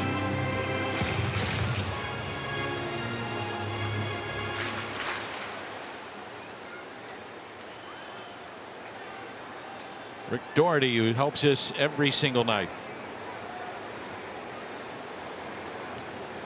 The 1-1 is slapped the other way, and a fair ball off the sidewall. Dickerson thinking 2. Throw by Joe to second offline, and a leadoff double. Cardinals with their 4th double of the night already.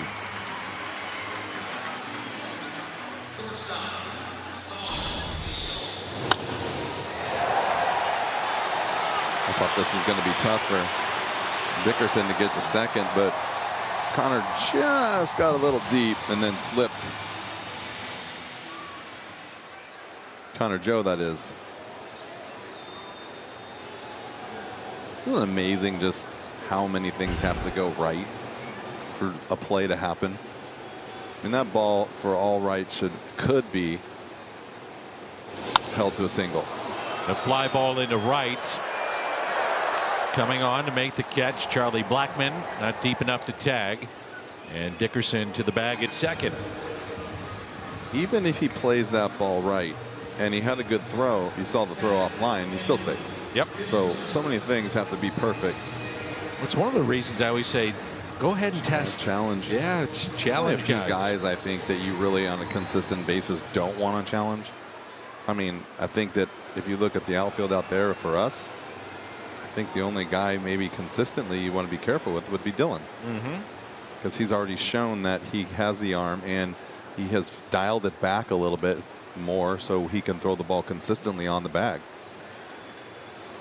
Haven't seen enough of Newbar, with the exception of it's a very strong arm. It's got a good. Yeah, he's another one too. He's been very consistent with his throws. Leadoff double by Dickerson. DeYoung fly to right, and now Kisner. I think you have to want to throw and like to throw. How many times do you show up at the ballpark and see infield outfield practice? Not very often. Now you got to get here early. Many times the gates are closed and you'll see teams do it, but not a lot of throwing from the outfield. The home team mostly here, they get out pretty early. Do a lot of infield work. Yep. Some outfielders will throw once in a while. They try to do a good job here of getting out there, at least getting something done each day. Kisner just foul. 0-2 the count with 1 out and a runner at second base. I felt like I had to throw every day to get loose, so why not throw to the bag? You know, why not get that feel? And so I didn't even throw during warm-ups. I would just wait and run out in center field and throw during hitting with some fungos and throw to the bag and take fly balls at the same time. Used to watch Mark Whitten do that all the time. Hit left side, glove by McMahon to his left, takes a hit away from Kisner. Well, we have a moment. Quick word from Tickets for Less. Tickets for Less, for a better ticketing experience. Best seats, best prices, and no surprises at checkout. Here's Dylan Carlson. Walked and was left stranded back in the second inning. 9th place hitter in the lineup tonight. You're talking about going basically first to third or from second to home and being aggressive. And the Cardinals changed that under Mike Schilt. It's carried over with Ollie Marmol. A lot of that was done with Ollie and the work that he was doing with the running game. And it isn't like that call. It's 0-1 on Carlson. It looked weird just in real time.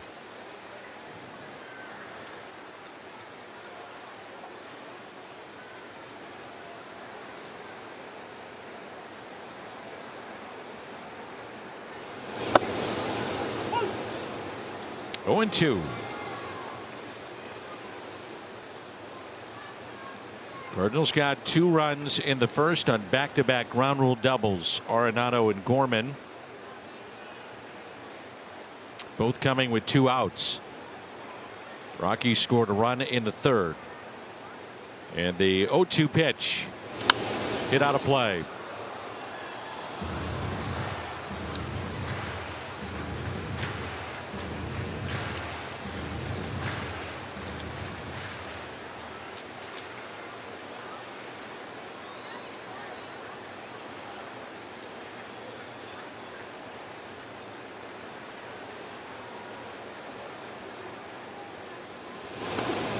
That gets through Servin and Dickerson to third.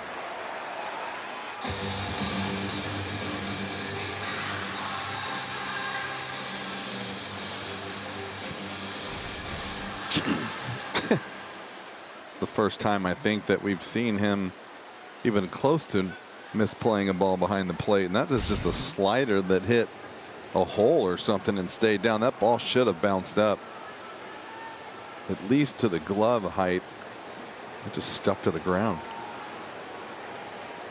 Dodgers and Brewers, they're scoreless. Keep an eye on that. That's in the bottom of the 4th. 5 hits aside. The next did not go. 2-2. Good play there by Servin. Like I said, I think that pitch before hit something. You could see he was prepared and down. It just got underneath him, which I haven't seen so far in the first couple days. He's done a really nice job. The 2-2. So from 0-2 to a full count. Nootbaar on deck.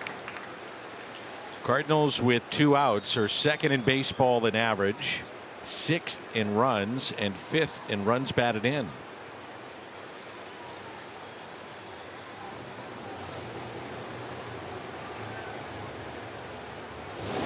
Wow. And he walked him. 3rd walk. 2 of those to Carlson to extend the inning to Lars Nootbaar. So runners at the corners, and a reminder coming up. Fiesta Cardinals presented by He Gets Us Sunday, August 28th. And for tickets, visit cardinals.com/fiesta. Nootbaar has walked and scored and also struck out.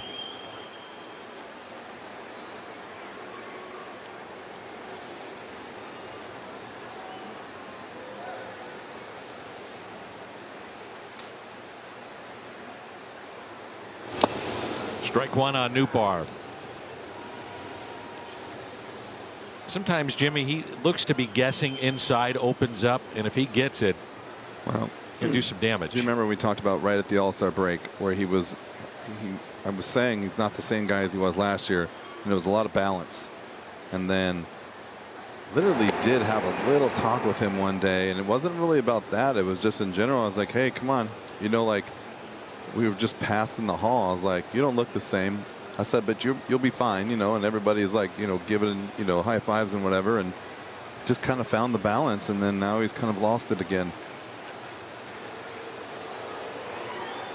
It's tough when you in and out of the lineup, and not just that, but also still when you're young, you know, you're still trying to find triggers. He's 24 years old.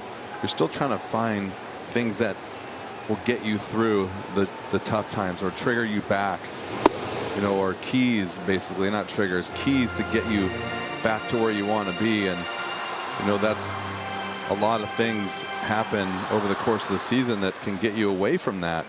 And it's not just guessing as much as in the balance and why is the balance off and where's the front foot landing and where is, you know, my stride and so many things. And you try to keep it simple.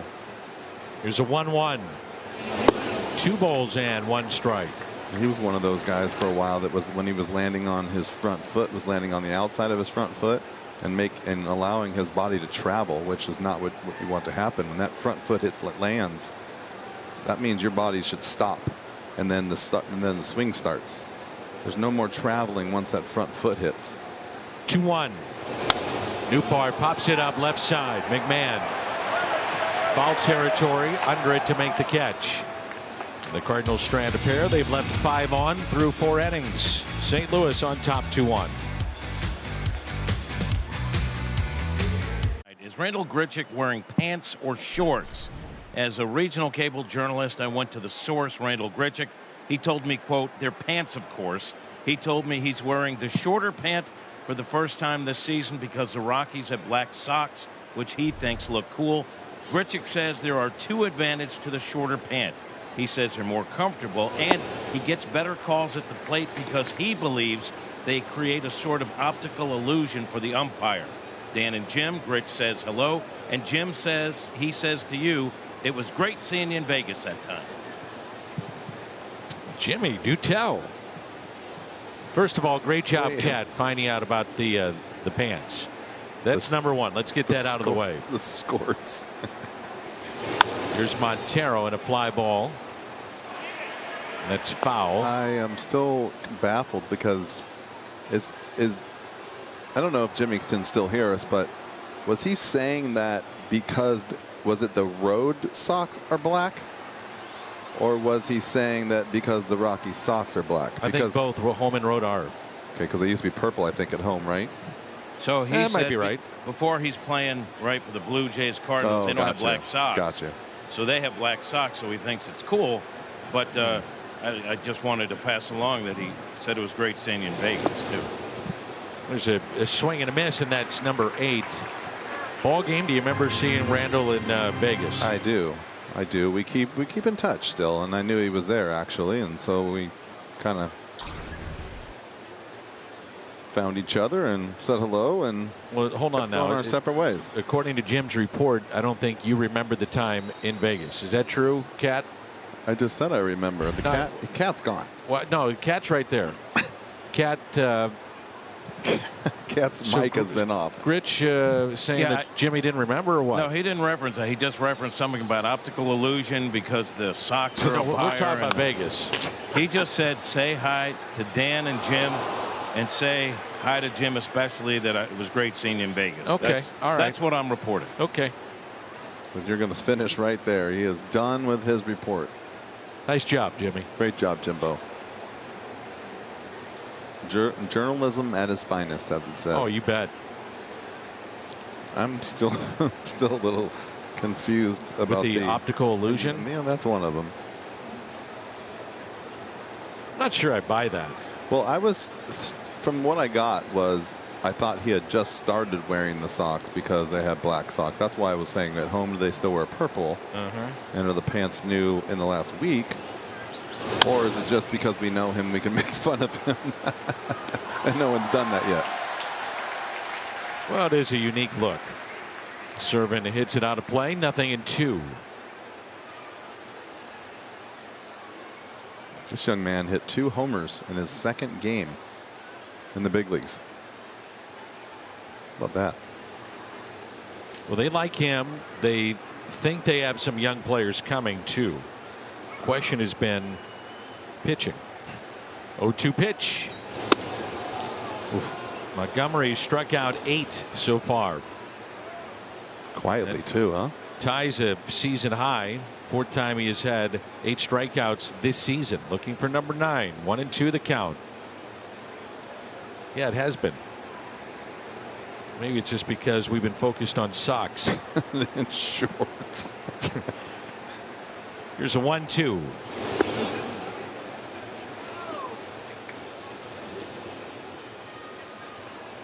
Is that a new light, Jimmy? Yeah, they brought me a light. That's nice. Well, the other day when we were in here, the lights were off everywhere and could barely see anything but the TV monitor. So they made the adjustment with leaving the lights on, and they brought a little light over here to read some of these beautiful charts and stats. 2-2. Ground ball softly hit to short. DeYoung 2 away.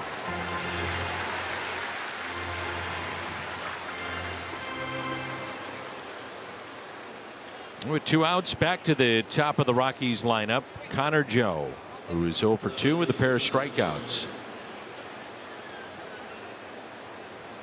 Cardinals, including tonight, have a schedule that should benefit them. Only Seattle has an easier remaining schedule than what's left for St. Louis. Seattle combined winning percentage .443. The Cardinals opponents .452. And there's only 4 head-to-head meetings with Milwaukee left here in the regular season. That's it. I don't really like when they say that because I don't think people realize when you're the Yankees or the Cardinals or let's say the Houston Astros now that people get up to play against you. I would agree. So sometimes those lesser teams, especially at the end of the year when they throw a bunch of young guys out there, are tougher to beat. And the 0-1 pitch. So 4 head-to-head with Milwaukee, and got a bunch left with the Pirates. Got a bunch left with Cincinnati.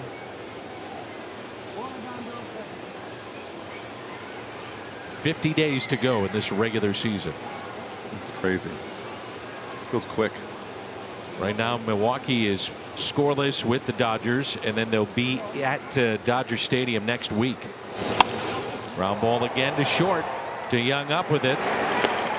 And a 1-2-3 and 5 in a row set down by Montgomery. Donovan, Goldie, Arenado coming up. T-Mobile coverage cam. Back-to-back doubles hit by St. Louis tonight. In the first inning with 2 outs, it was Arenado, then Nolan Gorman. Brought in Newbar, and then Arenado scored. Changed places with Nolan Gorman. And the Cardinals have a 2-1 lead in the home half of the 5th. Here's Brendan Donovan, 1 for 2 with an infield single tonight. It's been a very good rookie season for Brendan Donovan. Played all over the diamond when the Cardinals needed him most too. I mean, look at that. I mean, the average and the RBIs versus the at bats. And a base hit the other way. That's what he does best, is he just puts the ball in play and makes things happen. And only 252 at bats so far. It's about halfway through a season of if you played every day, and he's got 30 RBIs. I mean, it's pretty impressive, especially for a rookie. RBIs aren't easy to come by when you're young. He's got 39 walks too. I mean, you're talking about a guy that would have 80 to 90 walks in a full season.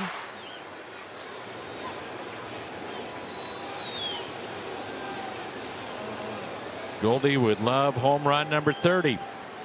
Sitting on 29.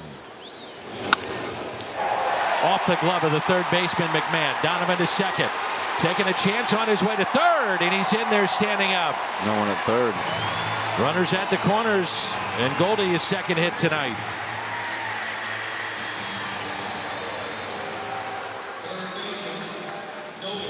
I'm going to go back to Donovan really quick before we show this, if we do. He's halfway through. If you doubled him up right now, he would have 66 runs scored, 140 hits, 28 doubles, 4 home runs, and 60 RBIs. That is not bad for a rookie season. And a great job here going first to third, seeing there's no chance because there's nobody at third base. And he's done it playing multiple positions as well. Every position, it seems like. He's even snuck into first base, hasn't he, during the course of the season? Yes, sir. Runners at the corners. Here's Nolan Arenado. Arenado lines it to third and caught by McMahon. Great bullet base running. To third. Great base running too right there by Donovan. He went straight back.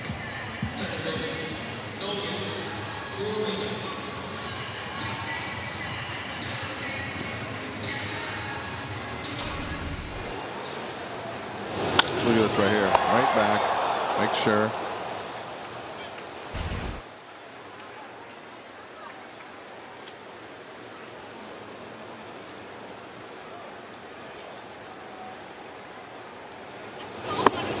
And the first pitch, a strike, 1 for 2 with the ground rule double RBI. Cardinals are 2 for 10 tonight with runners in scoring position. Already 10 at bats with runners in scoring position.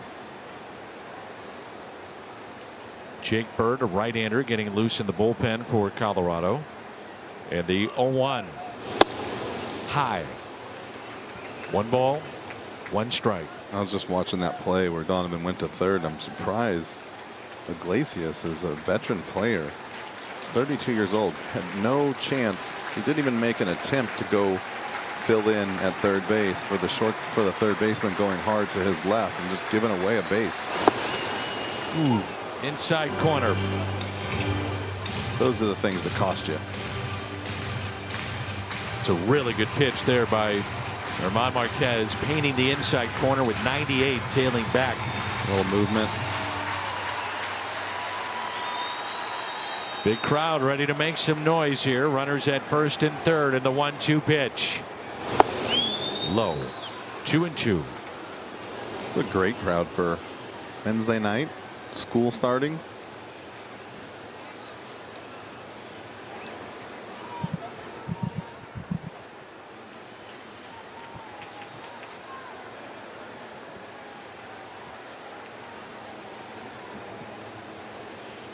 The 2-2. Fights it off. That was that pitch that was called strike 2 earlier. Maybe in just a bit, but fights it off. Yeah, it's just right on the black inside.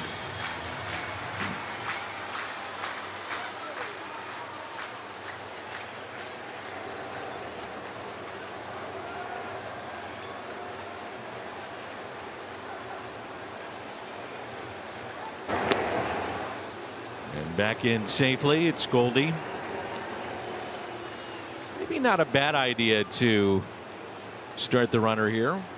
Problem is, you're going to get a swing and a miss potentially, and then all of a sudden you run yourself out of an inning.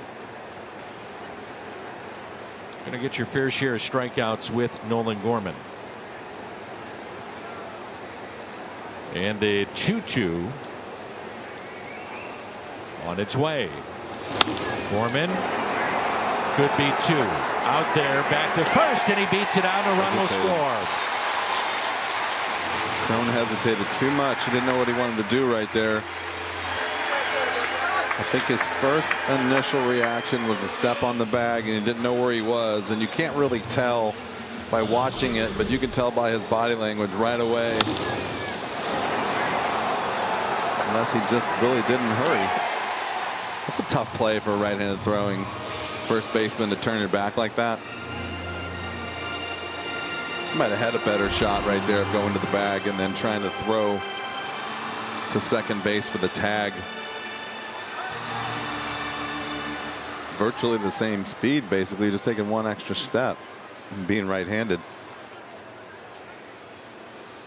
So Nolan Gorman with 2 runs batted in tonight and 30 here in his rookie campaign. It's another guy. RBIs. Well, you give him 500 at bats, you might get a lot of strikeouts, but you might get 30, 35 home runs. He's only got 217 at bats. Yeah. 13 and 30. So he's not even, what is he, a third of the way for a regular season right now, pretty much. So yeah, so triple his numbers. Pretty solid rookie seasons. Going to be fun for years to come. Yep.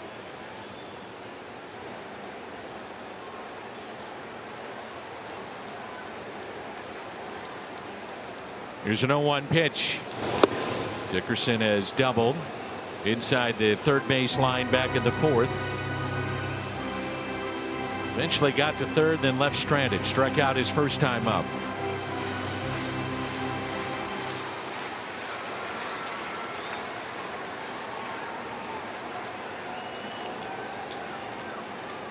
Gorman and Donovan, 30 runs batted in. The St. Louis Rockies.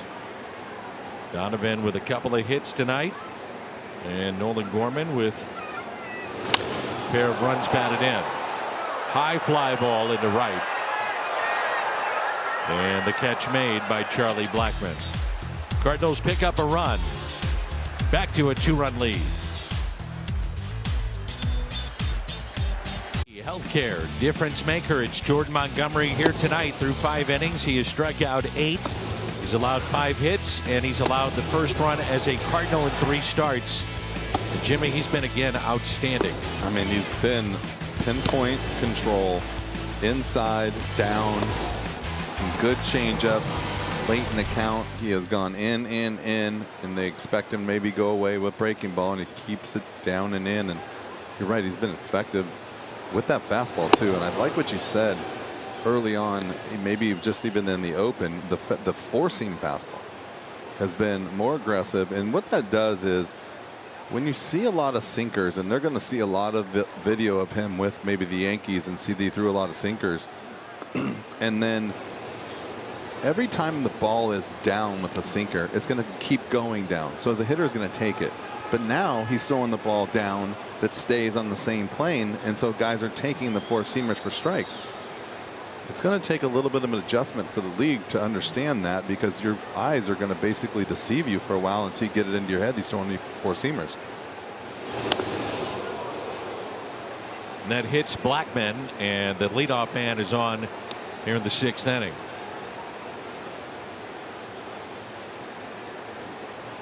And the tying run will come to the plate. Brendan Rodgers.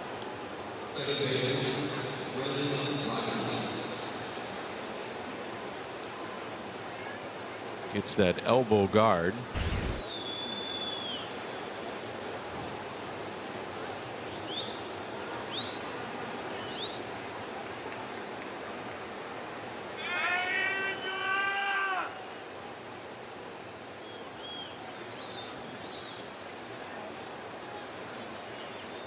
The first pitch taken low.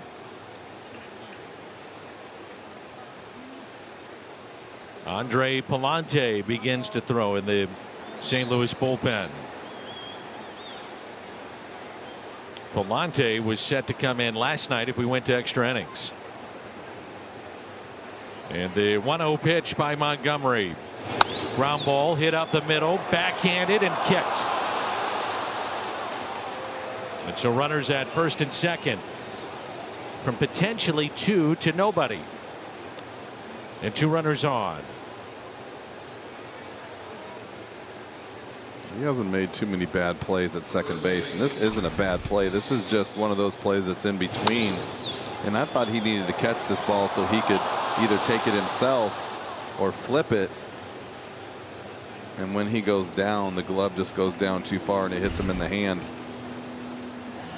Let's rule a base hit.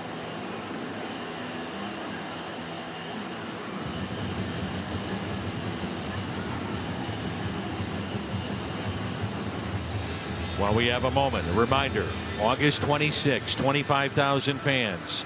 16 and older take home an exclusive STL hat featuring the silhouettes of both Yadier Molina and Adam Wainwright. Courtesy of Busey Bank. Tickets at cardinals.com/promotions. Chad Whitson, the home plate umpire, breaks it up. And runners at first and second, C.J. Cron will be the batter, and he is 0 for 2. He's got 23 home runs. He's driven in 80 on the year.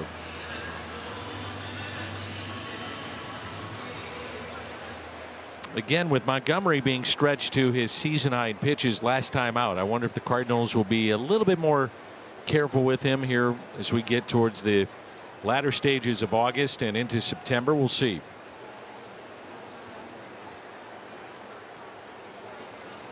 And the first pitch outside.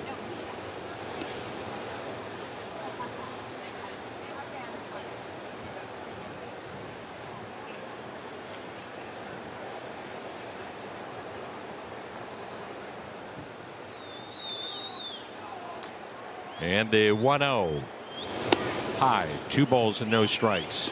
That's a good example maybe of him tiring a bit, not around the plate. Oh, you see if the arm drops, the ball doesn't go down. When the ball starts going up or flattens out, yeah, I would definitely say that maybe legs are getting a little tired. Only at 86, though. These guys will surprise you how much they can endure. Ground ball left side and a double play. Out there in the turn. 2.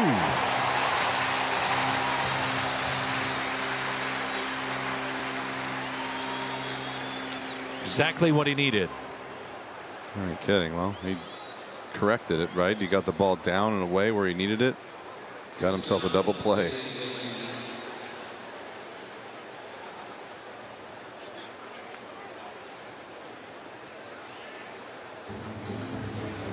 That's going to be it.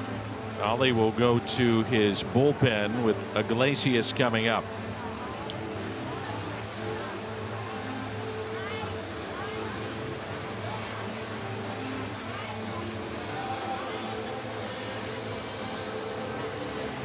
Ollie just said, "We got you. Good job." Looked like Montgomery wanted no part of coming out of this game. You'd love to see that. Palante coming in when we come back. Uncle Charlie, Adam Wainwright tomorrow at Day Baseball. And a getaway day here at Busch Stadium. 12:15 with the first pitch. The Rockies and the Cardinals. Antonio Senzatella going for the Rockies in our Budweiser What's on Tap. 9 innings his last time out. Took a no decision against Milwaukee. He had that breaking ball working, didn't he? Big time. He actually said later, "I thought I might throw a no-hitter." Well, I was with him on that one. I was hoping. So Montgomery gives the Cardinals 5 2/3, turns it over to the pen, and Andre Palante is in. Our Chevy called to the pen. 89 innings for Palante. Back and forth from the bullpen to the rotation. His 32nd appearance, 22nd in relief. Pitched 5 days ago against Milwaukee, 1 inning, gave up a run, 24 pitches. And he'll get Jose Iglesias.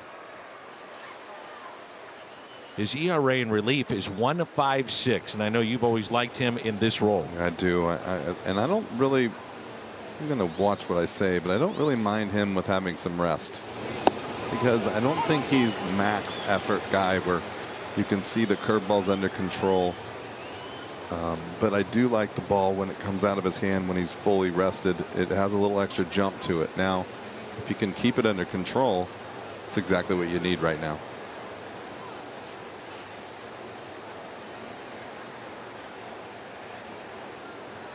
Runner at third and 2 outs. And the 0-1 pitch. Iglesias 2 for 2. And a double back in the second inning and also a single to right. Nootbaar might be a little too deep in right field for Iglesias. He has dumped a couple of balls down that right field line. He only has 3 home runs too, so he's not going to drive the ball over your head. But I think you're right. Softly hit right side. Goldie there, steps on the bag. Palante strands the runner at third, and we're midway through 6. 3-1. Not to be reproduced or retransmitted in any form, and the accounts and descriptions of this game may not be disseminated without the express written consent of the St. Louis Cardinals. Paul DeYoung digs in, and the first pitch is strike. Buddy Mike Monaco, who works on our crew, get a new addition to their family. Emma Marie, there he is, Kastner, Daniel and Jake, mom and dad, they're doing great. And Marie is 6 pounds 13 ounces, so Mike wanted to pass that along, a new addition to their family, not specifically Mike, but the entire family. So welcome our newest Cardinal fan, Emma Marie Kastner. 1-2 the count on Paul DeYoung. 0 for 2 tonight and strikes out.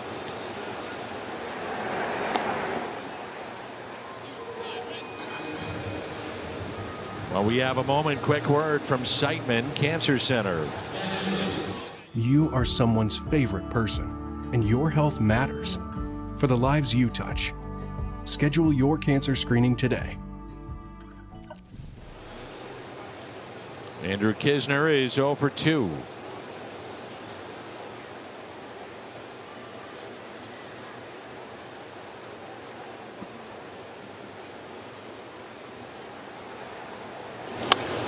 Lines it foul and out of play.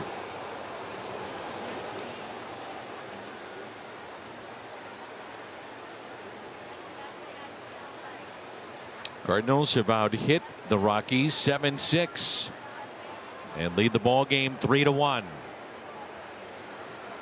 Kisner fly to left, grounded out to third, and the 0-1 pitch fouled back, 0-2.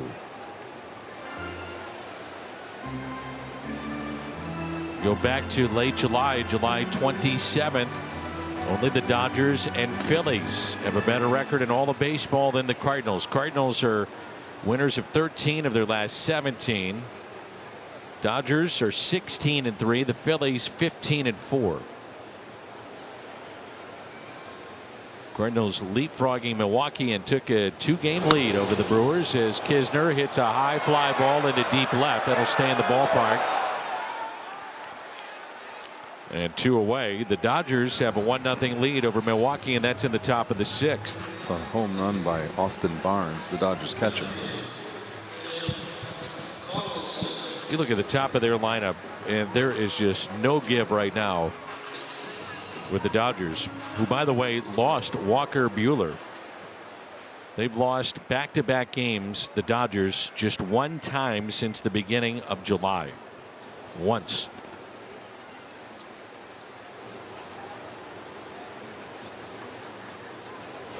Swing and a miss by Carlson. Pair of walks tonight. Imagine if Max Muncy was hitting. He's struggling this year. Big time. I thought maybe he had missed some games and stuff, but he's got.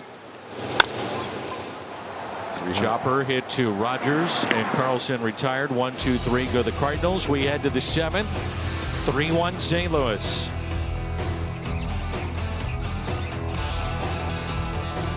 Palante has gone from bullpen to starter back to bullpen. Palante says his approach is basically the same in those roles, but he told me your preparation is a little different. You go from preparing to get a guy out 3 times as opposed to figuring out the best way to get him just once.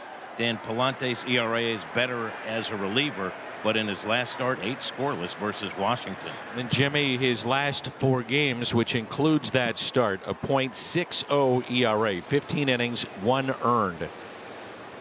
So he's been awfully good. 7th inning rolls in, and it's Randal Grichuk, who is 0 for 2. Ground ball taken by Nolan Gorman, and the first out.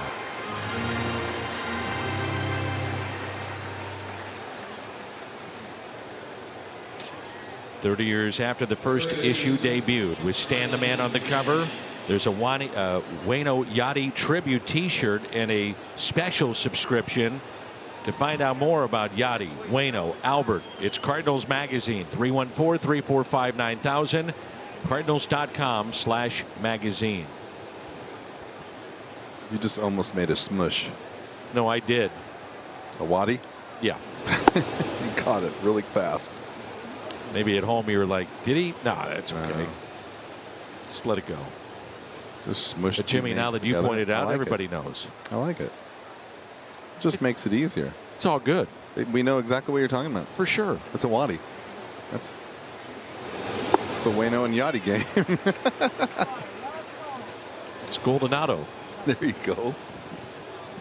The middle of your lineup. The MVP duo. A ball and a strike on Ryan McMahon, who is 0 for 2 with a pair of strikeouts.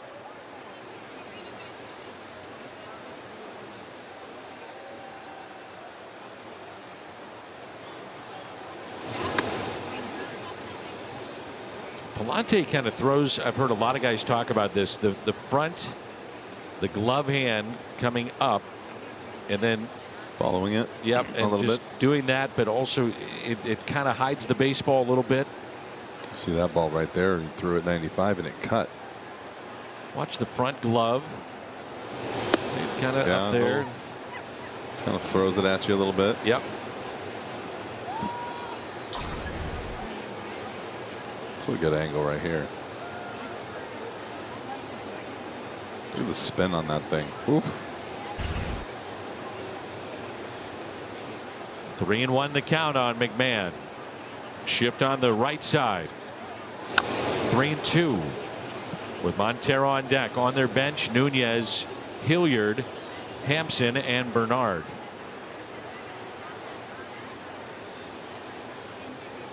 A right-hander throwing in the bullpen right now for Colorado, Jake Bird.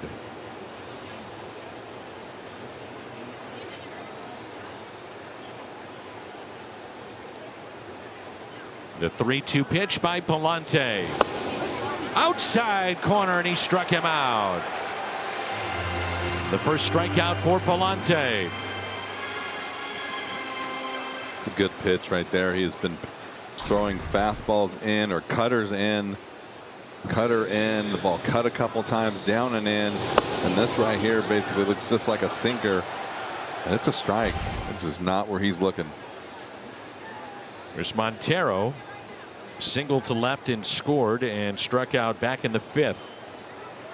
Montgomery went 5 2/3, gave up a run. 2 outs and nobody on, and the first pitch taken low. St. Louis will have the top of their lineup. Nootbaar, Donovan, and Goldschmidt coming up. The funny thing with that pitch, like we talk about all the time, is he missed the spot. They were trying to come in again with that kind of two-seamer and missed his spot, but still threw a strike. And the 1-0 pitch. Grounder. Left side. DeYoung. Plenty of time. Nice work, Andre Palante. That's 4 up and 4 down. Time to stretch here at the ballpark. 3-1 St. Louis.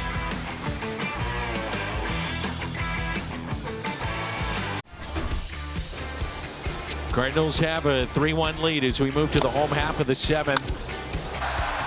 St. Louis knew they had to address their starting pitching. They've done so with Quintana and Montgomery again tonight. Very good. 5 2/3, strikes out 8. That Walkerman hit 1 batter, and a chance to be the winner tonight if the Cardinals can hold on. Marquez taken out of the game now. 6 innings. Blackman is 1 for 2 with the lone run batted in for Colorado, and Nolan Gorman has A couple of runs batted in tonight. Jake Bird, the Chevy, called to the pen. The first pitch fouled away by Lars Nootbaar. Gateway Honda home run inning. Cardinals hit a home run. Gateway Honda dealers donate $1,000 to the Make-A-Wish Foundation of Missouri. Nootbaar 0 for 2 with a walk and a run scored. Outside corner, 0-2. You bring Bird in here, and he's going to face Nootbaar and Donovan, but the weapon of choice for him would probably be fastball cutter. His fastball cutter curve. Interesting that lefties have hit him close to 300. He's been tough against the righties, just above 200 the average. A little bit of a sidearm angle, just a little below 3/4. Little Blackjack McDowell look. Yeah, he does, doesn't he? Yeah, he does. It's a nasty breaking ball, but take it off the toe. So a hit by pitch for Nootbaar. Bird was drafted out of UCLA by the Rockies, 5th round in 2018. For me, or a lot of guys get hit in the toe. Ouch. Double ouch.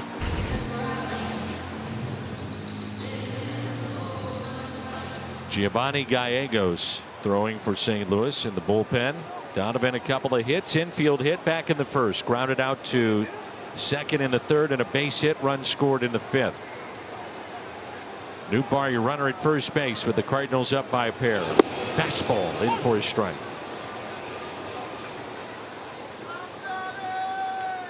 Four-seamer will get there about 95 to 98. Yeah, I mean, he could bring it. That average is about right, about 95.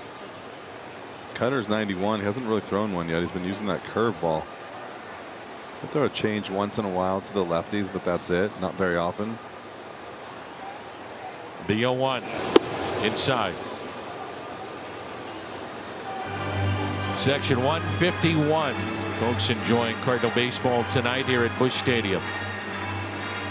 Phil Nichols' camera as he roams the ballpark. Bird has appeared in 8 road games. He's 0-2 with an ERA over 4.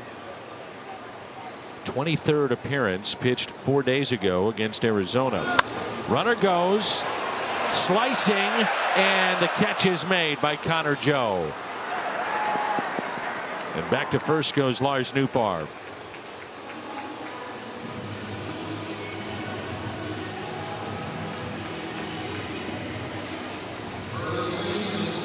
Ball really tailed. I didn't think it was going to get caught at first. I was paying more attention to the center fielder. Really ran hard to cut across the outfield to the left fielder. Joe made a nice play. Well, Goldie at the start of play tonight led the National League in hitting at .328. He's got 2 hits tonight.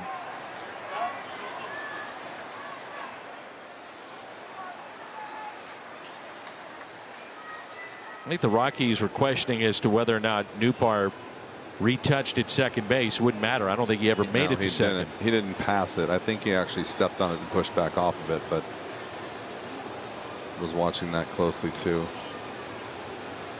So 1 out. Goldie, in terms of runs batted in, came in second. He's got 92. Pete Alonso with 97. And he's 4th in home runs with 29.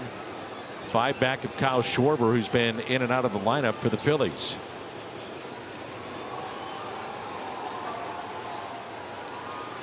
The 1-0. 1 ball and 1 strike.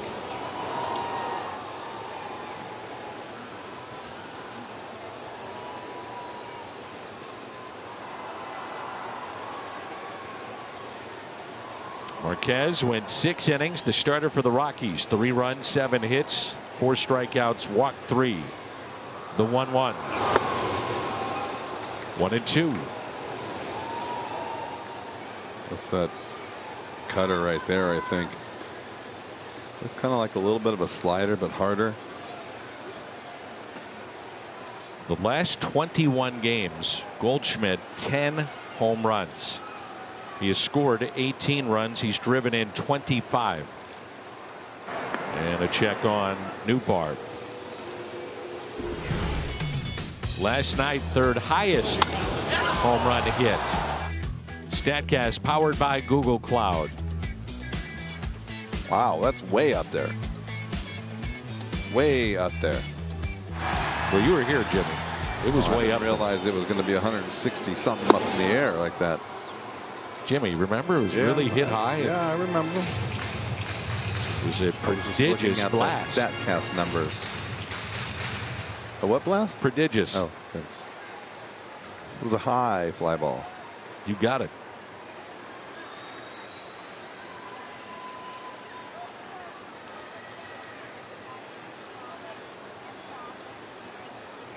Outside. And it's now a count of 3-2. See if they want to start Newbar here.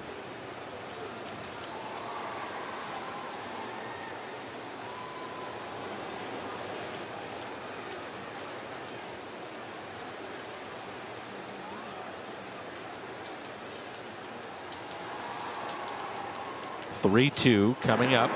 Another check on Newbar.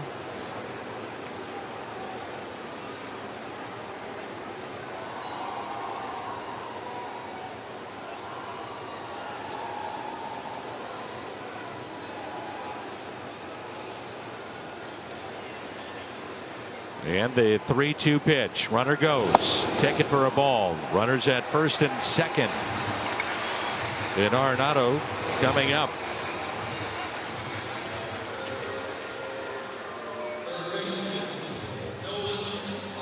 Two-out ground rule double. And an RBI in the first and a run scored.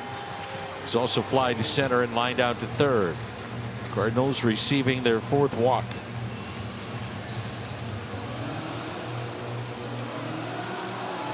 While we have a moment, quick word from Great Southern Bird.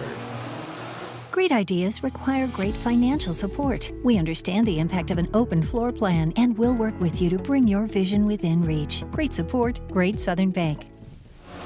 Seventh inning or later, Goldie 8 home runs. Arenado 8 home runs. Sixth most in baseball. Okay, make your pitch. You can get this guy, but if you don't, you're in trouble. All right, go get him. You can get him out if you make your pitch, but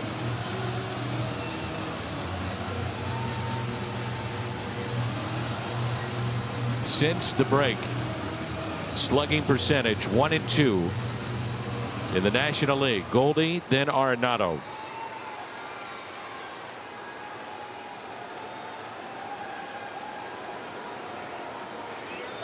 And Nolan with 25 home runs. Time Cole. Justin Lawrence, a right-hander, getting loose in the bullpen for the Rockies. The first two, Nolan Arenado, a ball inside.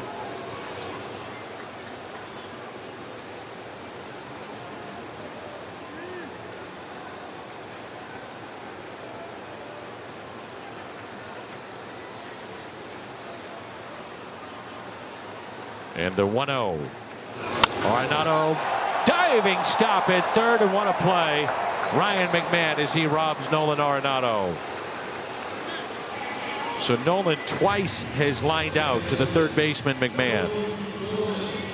That is a heck of a play, and just trying to figure out, he barely caught that ball in the air.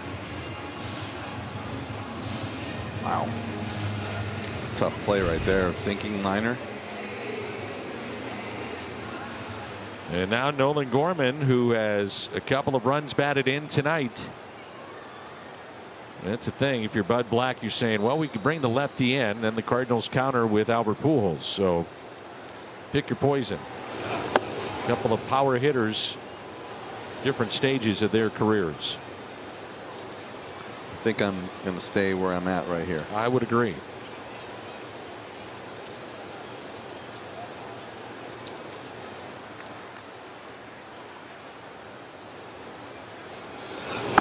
Outside.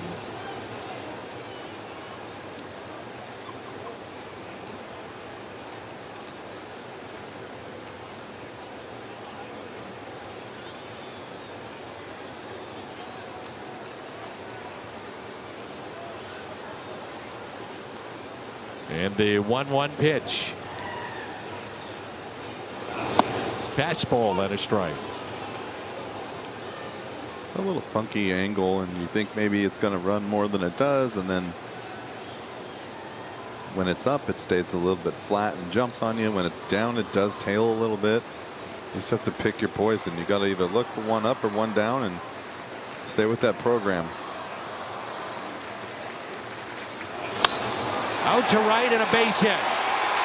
Charging Blackman. Throw to the plate, offline. Nolan Gorman is driven in 3, and it's a 4-1 St. Louis lead. Very interesting right there. He went very hard and away, middle away the whole time. And then he tried to trick him with a slider or a cutter. He just threw it right down the middle.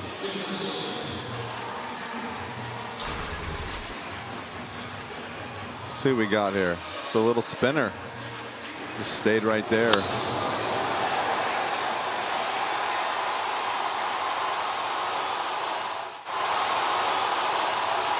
Nice job. Keep running. Run until they tag you out. You got it. Nolan Gorman with 2 hits tonight. He's driven in 3. Cardinals have opened up a 4-1 lead. And a pitching change coming up for Colorado.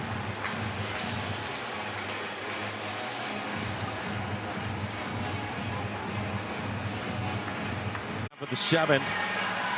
3 of the 4 runs have been scored with 2 outs, and now Justin Lawrence is in. Archevi called to the pen. His first appearance since July 28th against Los Angeles.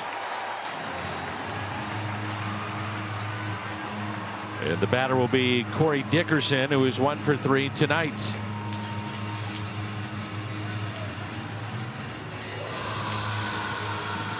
Well, you're hoping that Max Muncy would maybe get going a little bit. He has hit a home run tonight to make it 2-0 now, Dodgers. Maybe he hurt us. Doubtful, but you never know. You never know. Justin Lawrence, good fastball. Middle to upper 90s, but that weird angle sidearm, though the ball is fairly straight. And with the slider, that's the slider. The frisbee slider. That was moving. That's Sergio Romo style. That's left turn, Clyde. Back to the old video game slider.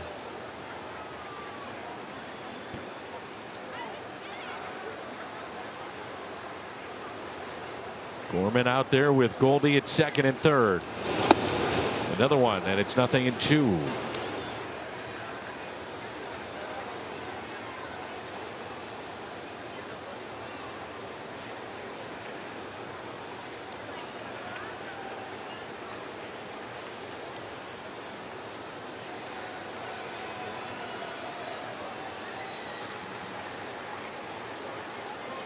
And the 0-2 pitch to Corey Dickerson. Hit up the middle. The shortstop Iglesias to his left to make the play. Cardinals pick up a run off the bat of Nolan Gorman. He's driven in 3 tonight, and it's 4-1 St. Louis. Sports Midwest brought to you by Siteman Cancer Center, national leaders in cancer. And presented by Budweiser. This Bud's for you.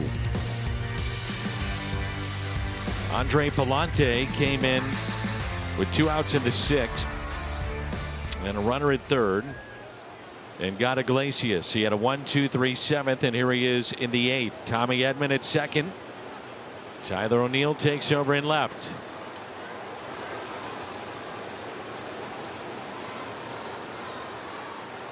And the first pitch by Palante, who's such a weapon now coming out of this pen. A ball inside.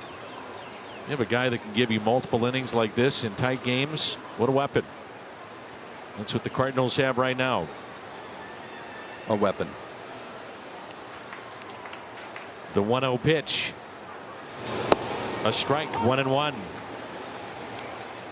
Brian Serven, Connor Joe, Charlie Blackman, 9-1-2 for the Rockies.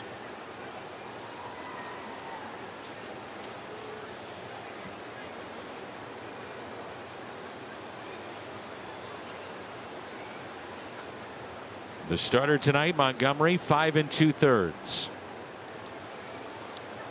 And the 1-1.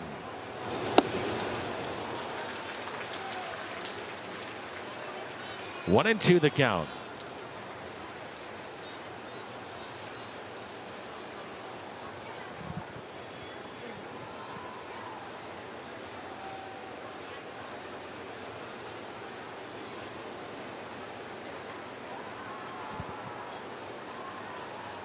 The next, fouled back. Palante is only at right around what, 17 pitches. It's a quick inning. I mean, you might think about having him finish this game off.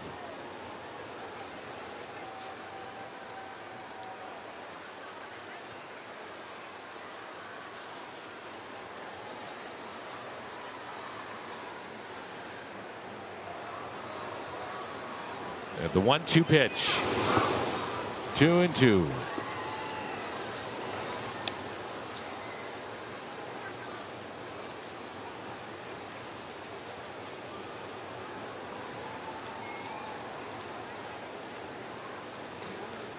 Ryan Helsley throwing in the St. Louis bullpen.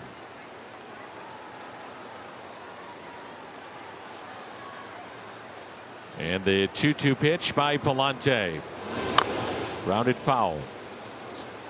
Interesting to see Helsley up. I was going to say he threw yesterday, but only 12 pitches. But then he had a day off and threw 16 and had a day off. Went going backwards looking at it and then threw basically 30 pitches. So not a lot of work, but not 100% rested by any means. Line drive into right and into the glove of Lars Nootbaar, who was playing in.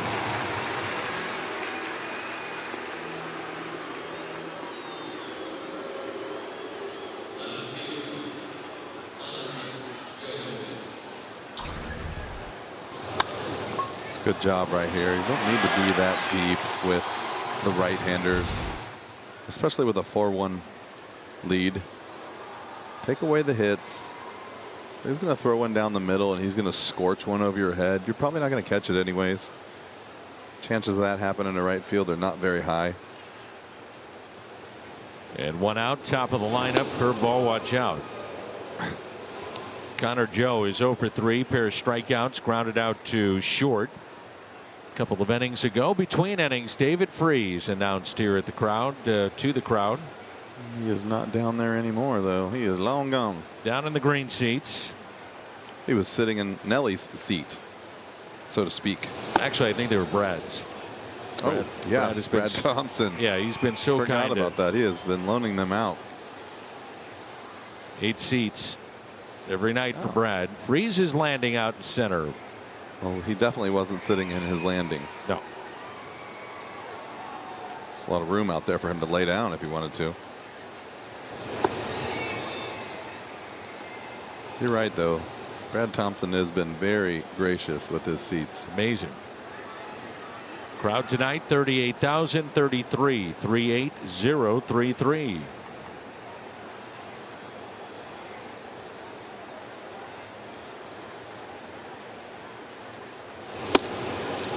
Three and one.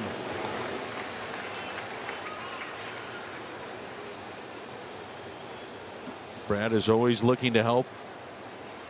And very nice of him to offer those seats to many. Not sure if he knows Nelly, but then again, I don't put anything past Brad. 3 and 2. His people called their people. Yep. Probably Brad's secretary took the phone call and looked it up.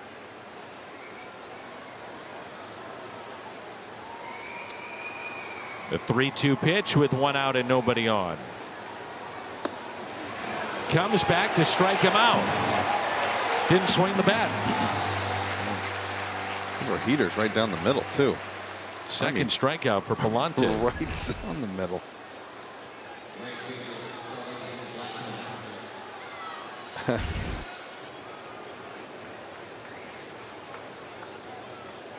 There's Charlie Blackmon, who is struck out. RBI single to left against the shift in the third. It was hit by a pitch in inning number 6.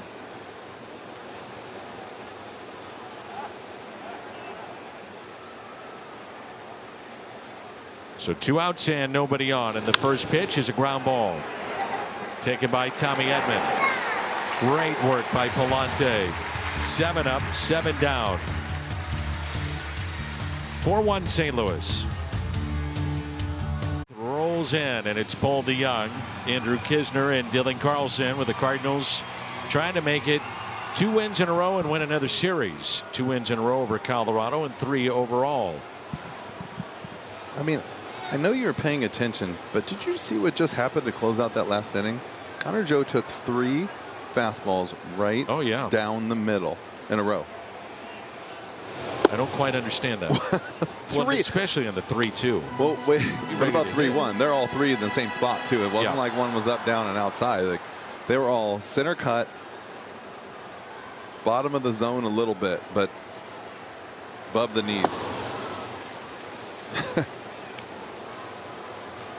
That'll get you shaking your head as a manager. Yeah.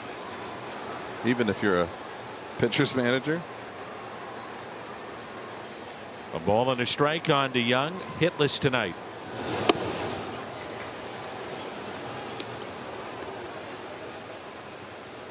Looks like tonight that, you know, we were saying how some nights you just don't feel the same. Looks like DeYoung today is a little sped up.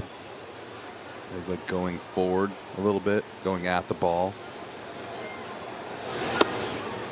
And a strikeout of DeYoung. First out here in the bottom of the 8th. Mentioned this. This is a frisbee type slider. And this is why you cannot go out to get it. You can see right there. He is thinking in, thinking middle in, and thinking heater. Because of the velocity, you could just see the ball. He just spun off everything right there. It's a good slider.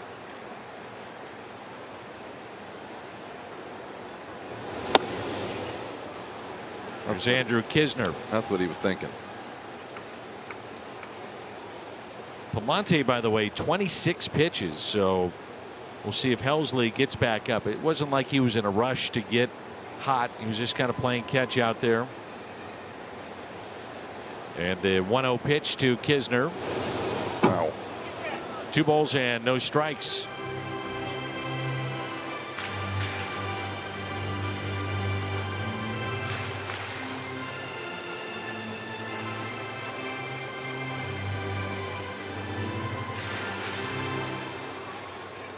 Well, you'd have to assume that Waino and Yachty are the battery tomorrow. Waino making that start, 12-15. Edging closer to history, those two. All-time starts, battery mates together.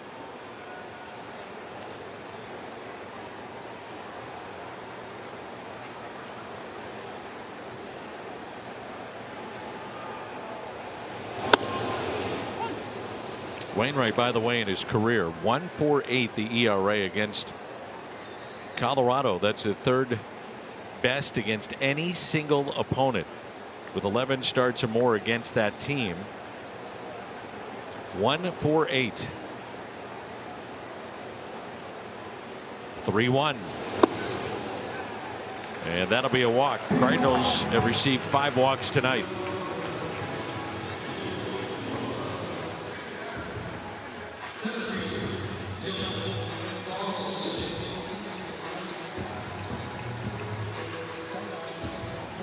Dylan Carlson is 0 for 1 with a pair of walks.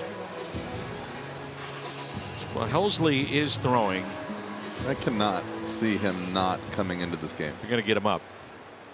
Well, I mean, he's just playing catch. So the only thing is right here, the issue is he's barely playing catch. So I'm thinking, yeah, 1 pitch away from a double play. He's not ready. So clearly he's not coming into the game.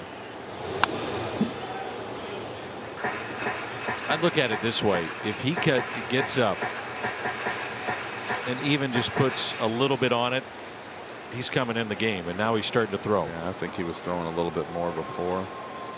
Maybe just kind of easing back into it.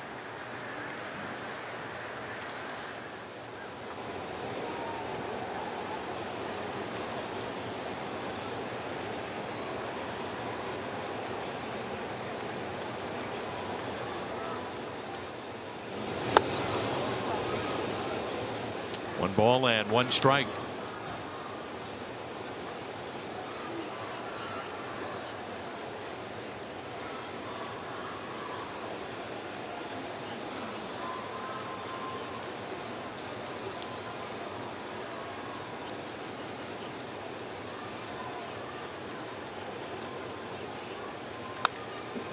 Two strikes on Carlson.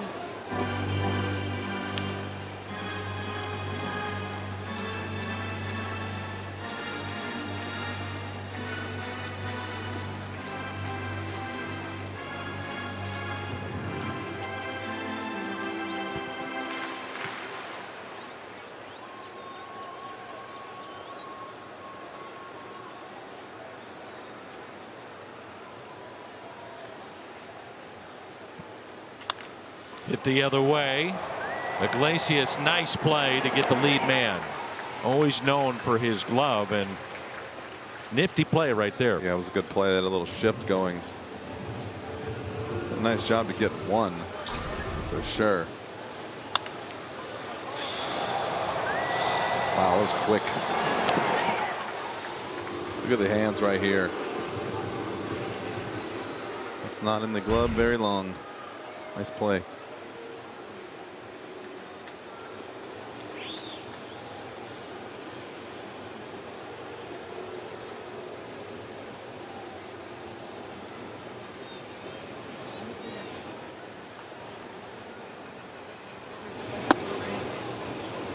And ball one to Lars Nootbaar.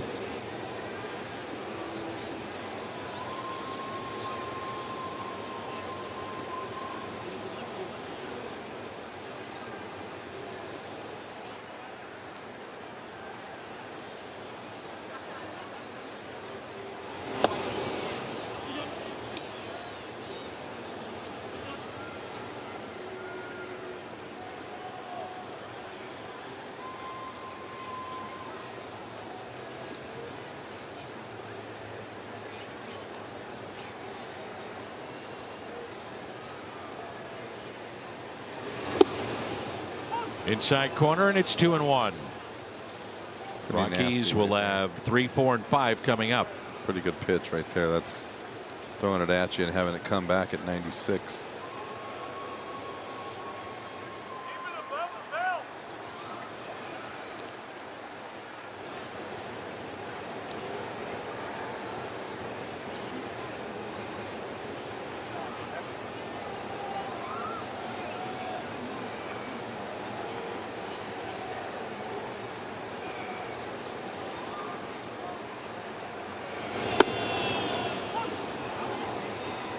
The slider in there again, and it's 2-2.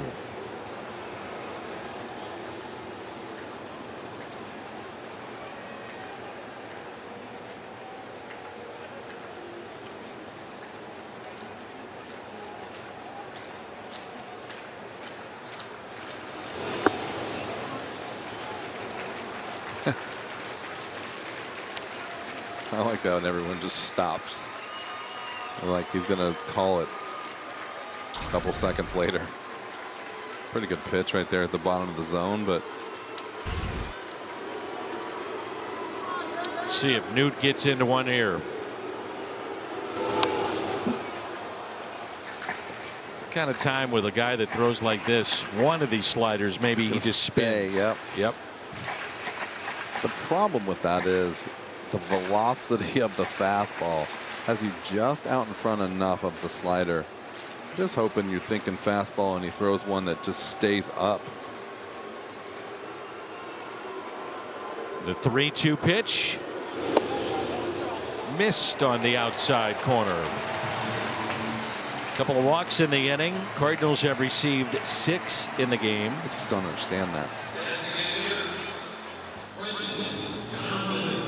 Why not challenge with a fastball? Well, I mean, with that velocity, that movement, with both pitches, which you can throw anything, to a guy who has 5 home runs and you're already losing by 3. Now, Donovan's the kind of guy that'll let it get deep, right? Well, now I could see it with this guy, but I'm also saying, like, what do you have to lose? The man's got 10 career home runs, and you're throwing him a 3-2 slider down by 3 runs.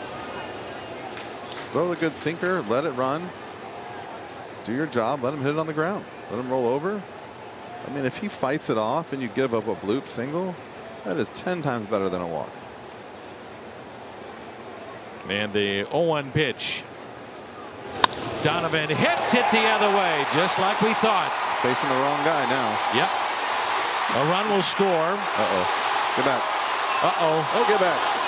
Nootbaar back to third and out. Ran through the stop sign of Pop Warner. Run does score. The Cardinals extend their lead. It's now 5-1. Actually, I believe if you watch that, that might be Pop's fault, but we'll get back to that after this.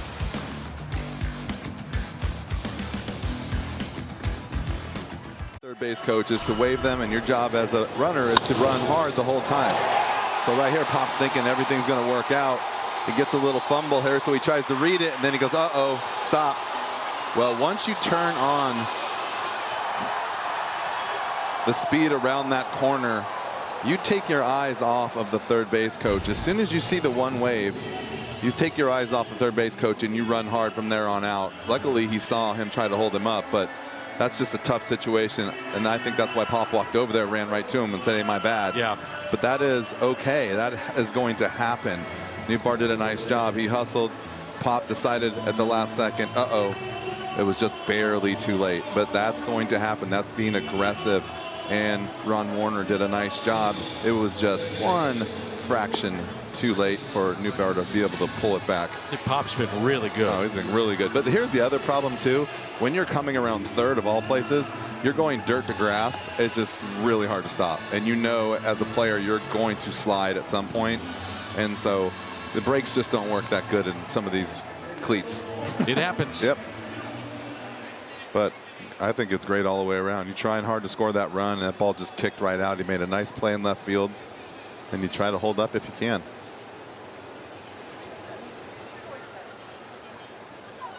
No harm, no foul.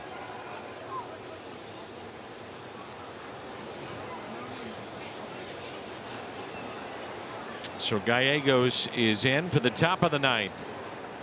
Brendan Rodgers at the plate. Cardinals about hit the Rockies 9-6, lead it 5-1. They're in the top of the 9th in Milwaukee, and the Dodgers lead the Brewers 2-1. So if the Cardinals hold on, the Dodgers hold on.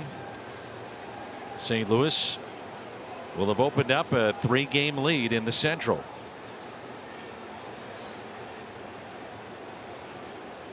Here's a 1-0 pitch. A strike. And if the Cardinals hold on, they look for a sweep with Waino going tomorrow. We'll be on the air at 11:30.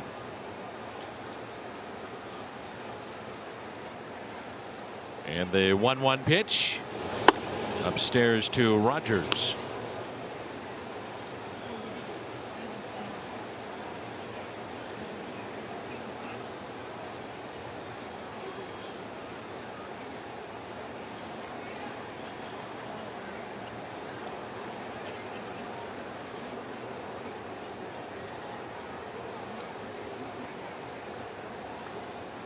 The 2-1.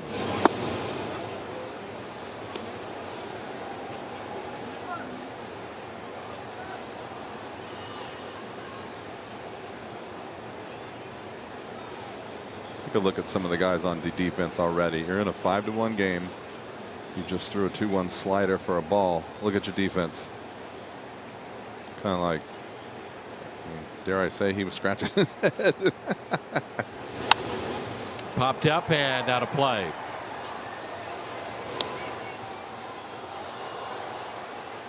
You just don't want those guys to get flat.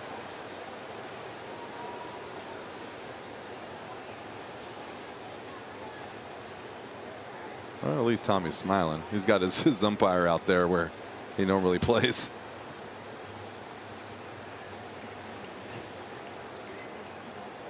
And a 3-2 pitch to Brendan Rodgers. On its way. Inside and a leadoff walk.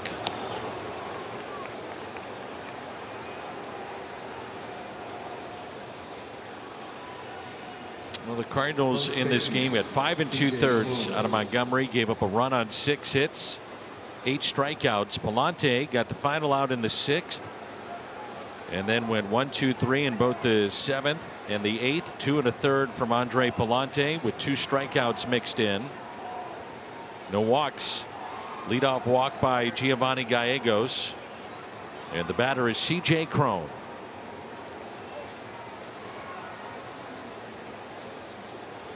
Grounded into a double play last time up, and that pitch is high.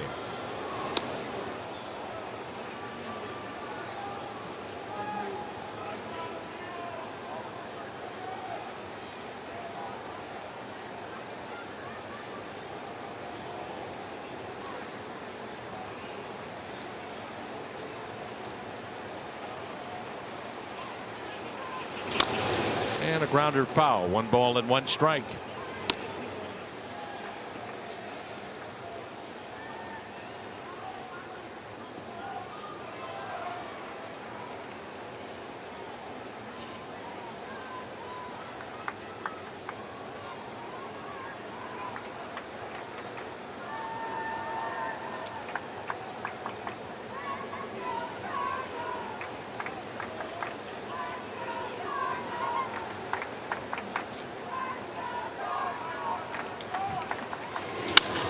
Base hit.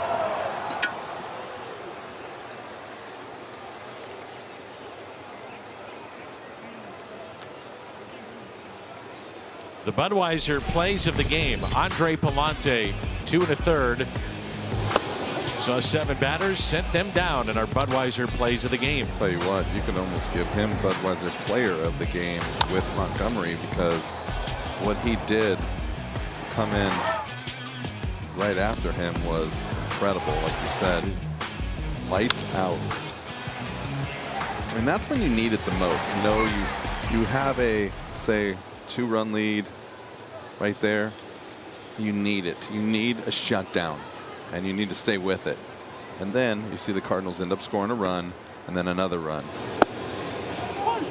You give up a run right there, you let the team kind of back in it a little bit, or you got to use more than one guy. It's a totally different ball game. Now you're mixing and matching, and everyone's throwing, and you know what's breaking loose. Here's an 0-1 pitch. Popped up. Left side going out to Young. Calls for it. Has it. And the first out here in this 9th inning. A double play could end it.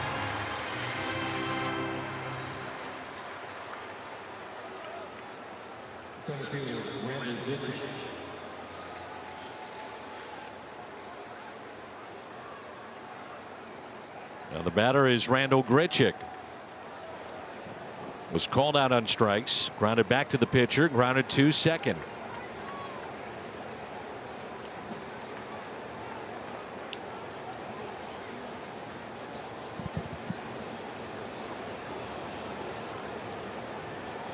Runners at first and second with 1 out. And the first pitch. Pitch.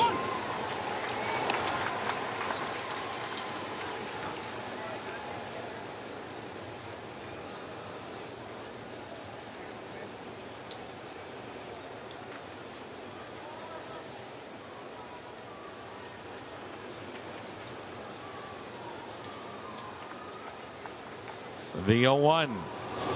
Nothing in 2.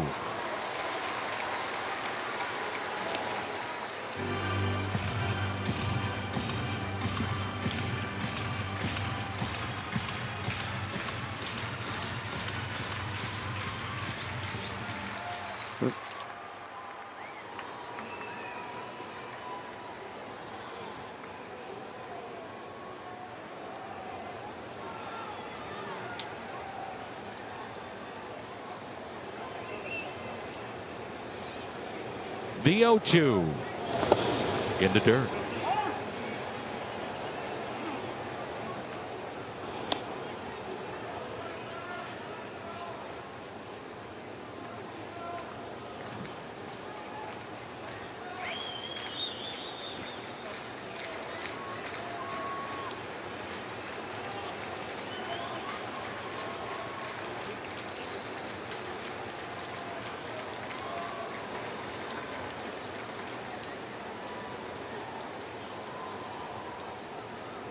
The 1-2 pitch to Randall Grichuk with 2 runners on. Hit down the left field line, hooking, foul.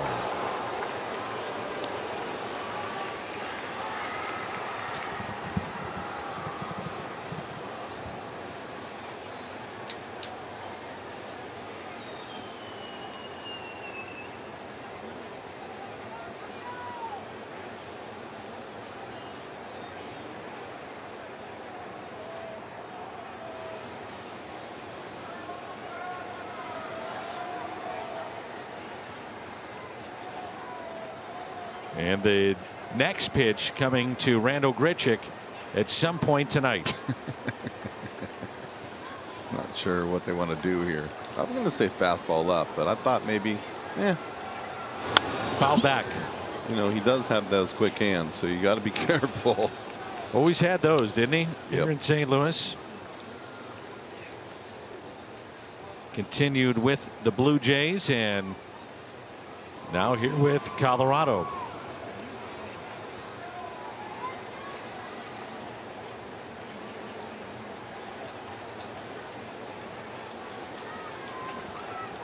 Gallegos trying to finish off the Rockies here in game 2. Double play ball. Right here. The 1-2. Fouled back. Pretty good battle here with Grich.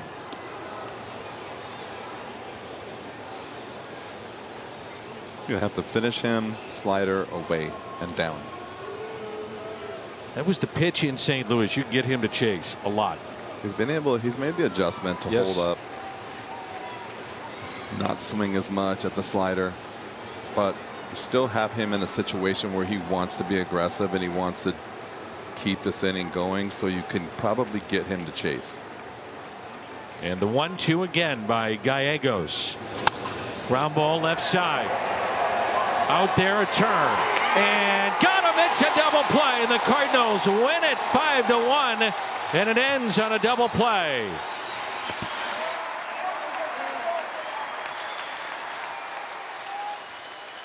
Grichuk ain't going anywhere. Without a doubt, you challenge. Final play of the game, and oh boy, he is just barely in there. He beat it by a mile.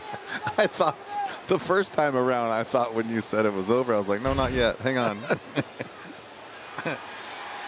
What do you mean they're going to challenge?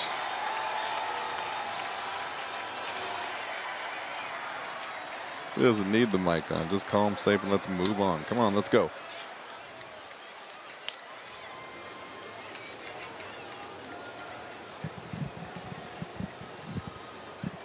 Some of the fans start to return to their seats. Don't you wish they could watch the replay? Yes, and I think there's some that are obvious enough to do that. Just look at the replay and then go, okay, we got it. Thank you. I know you have another 20 games going right now, but we don't need you.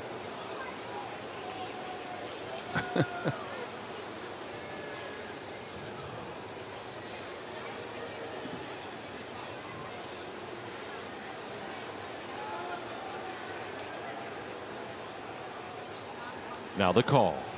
After review, the call is overturned to safe. Runners will be placed at first and third. Colorado retains their challenge.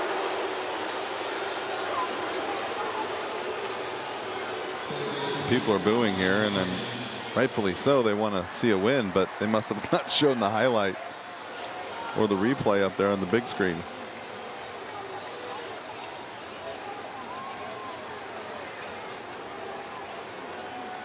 And so 2 outs and runners at the corners.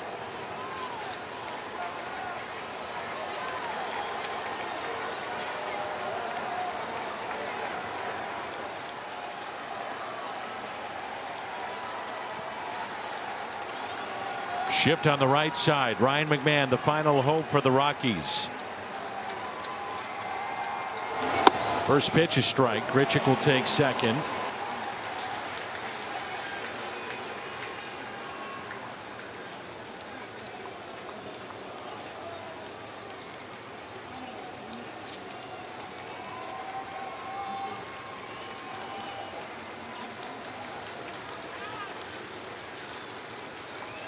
And the 0-1 pitch. High, and it's 1-1.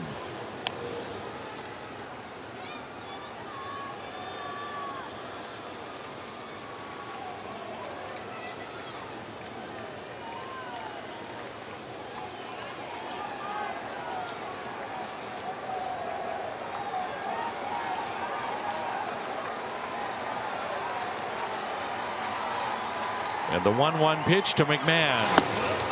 The Rockies down to their final strike. It's 1-2. McMahon tonight has had a tough night. 0 for 3 with 3 Ks.